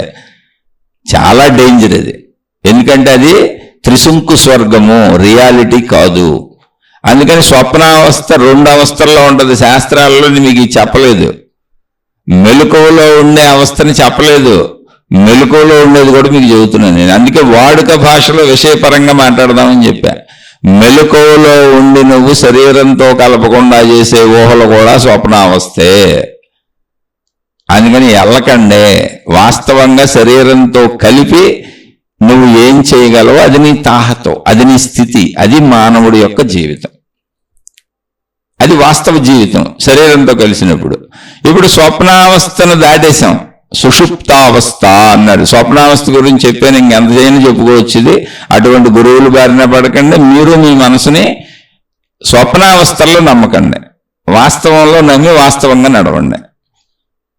వాస్తవంలో బుద్ధి పని చేస్తూ ఉంటుంది కనుక బుద్ధి కరెక్ట్గా చెప్పి తీసుకెళ్తా ఉంటుంది. బుద్ధి ప్రకారం నడవటమే నిజమైన జ్ఞానము. అందుకని బుద్ధికి విలువ పెరగాలి, మనసుకు కాదు, కోరికలకు కాదు, ఆశలకు కాదు, అత్యాశలకు కాదు, అభూత కల్పనలకు కాదు, బుద్ధికి పెరగాలి. బుద్ధికి పెరిగితే అది కరెక్ట్గా నడుపుద్ది మనని. ఆ బుద్ధికి జ్ఞానం పెంచుకునేదే ఆధ్యాత్మిక చదువు, ఆత్మజ్ఞాన చదువు. ఒక రియాలిటీ, వాస్తవికతలో ఉండండి. తర్వాత ఉన్న అవస్థ ఏంటి? సుషుప్తావస్థ. సుషుప్తావస్థ అంటే ఏంటి? అసలు కళ్ళు కూడా లేవు, సంపూర్ణమైన గాఢ నిద్రలోకి వెళ్ళిపోయాను. సుషుప్తి అన్నారు దాన్ని. అంటే గాఢ నిద్ర. అక్కడ మనసు పని చేయట్లేదు, అసలు అంతరంగం ఏమీ పని చేయట్లేదు. అంతరంగం అనేదే పని చేయట్లేదు, శరీరము పని చేయట్లేదు, అంతా లీనమైపోయి నిశ్శబ్దంగా ఉంది. అది సుషుప్తి అవస్థ. ఆ సుషుప్తి అవస్థ ఏంటి? అది నిద్ర కాబట్టి ఓకే. ఇందాక స్వప్నావస్థను మెలకువలో చెప్పాను మీకు. మెలకువలో శరీరం కదపకుండా నువ్వు ఊహాత్మకంగా ప్రయాణించుకుంటూ వెళ్ళిపోతూ ఉంటే అదే స్ట్రెస్, డిప్రెషన్, బాధ, దుఃఖం. మనిషి కదలడం కానీ లోపల గందరగోళం అయిపోతుంటారు, పిచ్చెక్కిపోతుంటారు. వాళ్ళకే సైకాలజిస్టులు, సైకియాట్రిస్టులు అనే డాక్టర్లు వచ్చారు. మానసిక రోగులకు మానసిక డాక్టర్లు. ఇక అది శారీరక రోగాల కింద కూడా మారిపోద్ది. అది అనంతం. దాని గురించి ఎంత చెప్పుకున్నా తరగదో, అది మీరు గుర్తించే ఉంటారు. అయిపోయింది. ఇప్పుడు సుషుప్త అవస్థ అంటే ఏంటంటే అసలు మొత్తంగా అంతరంగము శరీరము 2 ఆగిపోయింది, ఏది పని చేయట్లా, ఒక నిశ్చల స్థితికి వెళ్ళిపోయింది. అది సుషుప్త అవస్థ. ఆ నిశ్చల స్థితిలో ఏం జరిగింది? నువ్వు లేవా? ఇప్పుడు మరణం అని ఒకటి ఉంది కదా మనకు. మరణంలో ఏం జరిగింది? సేమ్ నిద్రలోనే ఉంది. మరణంలో కూడా ఏం లేదు, తెలీదు. నిద్రలో నాకు నేననే భావన కూడా తెలియదు, అలాగే మరణంలో నాకు తెలియదు. కాదు, నిద్రలో నేననే భావన నాకు తెలియదు, కానీ లేపితే లెగిస్తాను, మెలకు వస్తుంది. నా శరీరాన్ని గట్టిగా కుదిపారనుకో లేచిపోతాను. ఎందుకని? ప్రాణశక్తి అక్కడే ఉంది. జస్ట్ ఉన్నది నిశ్చలంగా కదలకుండా ఉంది అంతే. మీరు కదిపితే కదులుద్ది అది. ఎవరైనా వచ్చి శరీరాన్ని కదిపితే నా ప్రాణశక్తి కూడా కదిలిపోద్ది, మెలకు వచ్చేస్తుంది. అయితే నేను ఇప్పుడు ఏ స్థితికి వచ్చాను? ప్రాణశక్తి స్థితికి వచ్చాను. ఎవరైనా కదిపితే ఏమవుద్ది? నాకు ప్రాణశక్తి మనసుగా మళ్ళీ నాకు మెలకు వచ్చేస్తుంది. మెలకు అంటే మనసు అయిపోద్ది. ప్రాణశక్తిలో లీనమైపోయిన మనసు మేలుకు ఉంటుంది. అది జరిగింది. శరీరాన్ని కదిపి కుదిపారనుకో, శరీరం ఎప్పుడైతే కదిలిందో మనసు కూడా కదిలిపోద్ది. లేదు, నువ్వు అలాగే పడుకున్నావు, ముందు మనసు లెగుస్తుంది. ప్రాణశక్తిలో కలిసిపోయిన మనసు మళ్ళీ మనసు లెగుస్తుంది. మనసు లేచినాక శరీరాన్ని లేపుద్ది. శరీరం లేచినా మనసును లేపాలి. ఎవరన్నా వచ్చి లేపేశారు, కదిపేశారు, శరీరాన్ని కదిపారు, అటు శరీరం మెలుకో మనో మెలుకోతోనే కుదురుతుంది. మనసు లేచిన వెంటనే శరీరం లభిస్తుంది. అదే మెలకువ. శరీర మనస్సులు కలిసి ఉండటమే మెలకువ. ఇది మొత్తం విలీనమైపోయి శరీరం గుర్తులేదు, మనసు గుర్తులేదు, విలీనమైపోయి ఉంది. కానీ మనిషి చనిపోలేదు, బతికే ఉన్నాడు. మనిషి చనిపోతే ఏమన్నాం? ప్రాణం పోయిందన్నాం. అంటే మనిషి బతికే ఉన్నాడు కానీ శరీరం కదలట్లేదు, మనసు కదలట్లేదు అంటే అర్థం ఏంటి? ప్రాణం ఉంది. ప్రాణం ఉన్న స్థితి నిద్రాస్థితి. ప్రాణశక్తి స్థితిలోకి వెళ్ళావు. ఆ ప్రాణశక్తి స్థితిని మెలకువలో తెలుసుకొని ఆయన అని చెప్పారు. ఇందాక మెలకువలో మనం చెప్పుకున్నాం, శరీరం మేల్కొని ఉంది, మనసుతో ఊహించుకుంటా పోతున్నావు. అప్పుడేమైంది? సైకలాజికల్ ప్రాబ్లం అయింది, మానసిక రోగివి అవుతావు. అలా కాదు, శరీరం మేల్కొనే ఉంది, ప్రాణశక్తి స్థితికి వెళ్ళాను, మనసుతో ఊహించకుండా, ఊహాలోకాల్లో తేలకుండా మనసును వదిలేసి నిద్రలో ఏ స్థితిలోకి వెళ్తుందో, ప్రాణశక్తి స్థితిలోకి ఎలా విలీనం అవుతుందో మనసు, అలా మనసును వదిలేసి శరీర మెలకువలో ప్రాణశక్తి స్థితికి వచ్చాను. అంటే ప్రాణశక్తి స్థితిని మెలకువలో శరీర ఎరుకలో అనుభవించాను, నిద్రలో కాదు. నిద్రలో సహజంగా వెళ్తుంది, దాన్ని మెలకువలో అనుభవించాను. అదే ప్రాణశక్తి స్థితి, దాన్ని ఎరుక అంటారు. ఆ ప్రాణశక్తి స్థితికి వెళ్ళినప్పుడు, మెలకువలో వెళ్ళినప్పుడు, అంటే మెలకువ అంటే శరీర మెలకువలో వెళ్ళినప్పుడు ప్రాణశక్తి స్థితే అనుభవం అవుతుంది తప్ప శరీర స్థితి కూడా అనుభవం అవదు. ఉన్నాను అన్న ఒక భావన కలుగుతుంది, ఎరుక అంటారు దాన్ని, అవేర్నెస్ అంటారు దాన్ని, ఎగ్జిస్టెన్స్ అంటారు దాన్ని. అది అనంతముగా ఉంటుందన్న భావన కలిగింది అని పూర్వీకులైన మహాత్ములు చెబుతున్నారు. అది సుషుప్తావస్థ. ఆ సుషుప్తావస్థని మెలకువలో పొందటమే మోక్షము, ఆత్మసాక్షాత్కారము. ఈ పదాలు బరువుగా ఉన్నాయి. కాదు, నా యొక్క సంపూర్ణ ఎరుక, నా శక్తిని నేను తెలుసుకోవటం, నన్ను నేను తెలుసుకోవటం, నా అంతరంగపు నన్ను నేను తెలుసుకోవటం. శరీరపు నన్ను నాకు నేను అనుకుంటున్న రోజు కాదు, నా అంతరంగపు నన్ను నేను తెలుసుకోవటం, నా శక్తిని నేను తెలుసుకోవటం, నా యొక్క శక్తిని నేను తెలుసుకోవటం. ఎన్ని పదాలు ఎన్ని రకాలుగా చెప్పొచ్చు. దాన్నే ఆత్మసాక్షాత్కారం అన్నారు, దాన్నే బ్రహ్మము అన్నారు, దాన్నే మోక్షము అన్నారు, దాన్నే సెల్ఫ్ రియలైజేషన్ అన్నారు. ఎన్నైనా పేర్లు ఎన్నో చెప్పారు, కానీ ఏమీ లేదు. నన్ను నేను ఇప్పుడు సంపూర్ణంగా తెలుసుకున్నా. ఇంతకుముందు నన్ను నేను శరీరం అని తెలుసుకున్నది నిజమే, నన్ను నేను మనసు అని తెలుసుకున్నది నిజమే, నన్ను నేను బుద్ధి అని తెలుసుకున్నది నిజమే, నన్ను నేను ప్రాణశక్తి అని భావించుకున్నా వీటితో కలిసి ఉన్నప్పుడు అది నిజమే. ఇప్పుడు నా ప్రాణశక్తిని నేను తెలుసుకున్నా, నన్ను నేను సంపూర్ణంగా తెలుసుకున్నా. అంటే నేను శరీరం అని నాకు తెలుసు, నేను మనసని నాకు తెలుసు, నేను బుద్ధి అని నాకు తెలుసు, నేను ప్రాణశక్తి అని కూడా నాకు తెలుసు. నేను శరీరం అని నాకు తెలిసినప్పుడు ఈ శరీరం అనే పరిమిత భావన, నేను మనసు అని నాకు తెలిసినప్పుడు ఈ శరీరంతో కూడి నేను అనుభవించిన అనుభవాల భావన, నేను బుద్ధి అని నాకు తెలిసినప్పుడు ఈ శరీరంతో కూడి ఈ మనసు సంచరిస్తూ అనేక అనుభవాలను పొందుతుంటే ఆ అనుభవాలను ఎలా పొందాలో, ధర్మం ఏంటో అధర్మం ఏంటో విచక్షణగా నడిపినటువంటి జ్ఞాన భావన. నేను ప్రాణశక్తిని అని తెలిసినప్పుడు, నా ప్రాణశక్తి ఎరుక కలిగినప్పుడు, వీటన్నింటికీ అతీతమైనటువంటి అనంత శక్తి భావన, ఆ అనంత శక్తి భావనలో ఓ అనంత ఆకాశ స్థితి. ఎలా అంటే సర్వవ్యాపక ఆకాశం వలె ఒక భావన.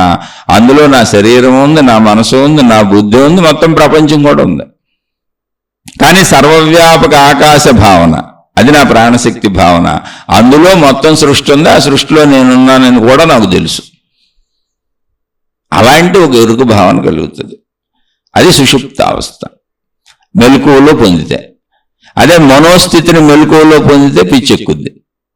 సైకలాజికల్ పేషెంట్లు మనోస్థితిని మెలకువలోనే, శరీరంతో కదపకుండా, శరీరాన్ని కదపకుండా మెలకువలోనే మనసుతో సంచరించే వాళ్ళందరూ ఊహాలోకాల్లో తిరుగుతూ తమ యొక్క నిజస్థితిని పాడు చేసుకుంటూ ఉంటారు. సైకలాజికల్ పేషెంట్లు అయ్యే అవకాశం ఎక్కువ వాళ్ళకే ఉంది. మనోస్థితి శరీర స్థితి కలిసి సాగుతున్నప్పుడు కరెక్ట్గా పూర్తి జాగ్రత్త అవస్థలో బుద్ధి కరెక్ట్గా నడుపుతూ ఉంటుంది, బుద్ధి బాగా పనిచేస్తుంది. అది జాగ్రత్త అవస్థ.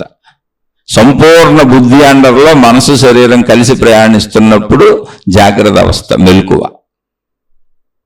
ఈ స్థితిని అర్థం చేసుకోండి.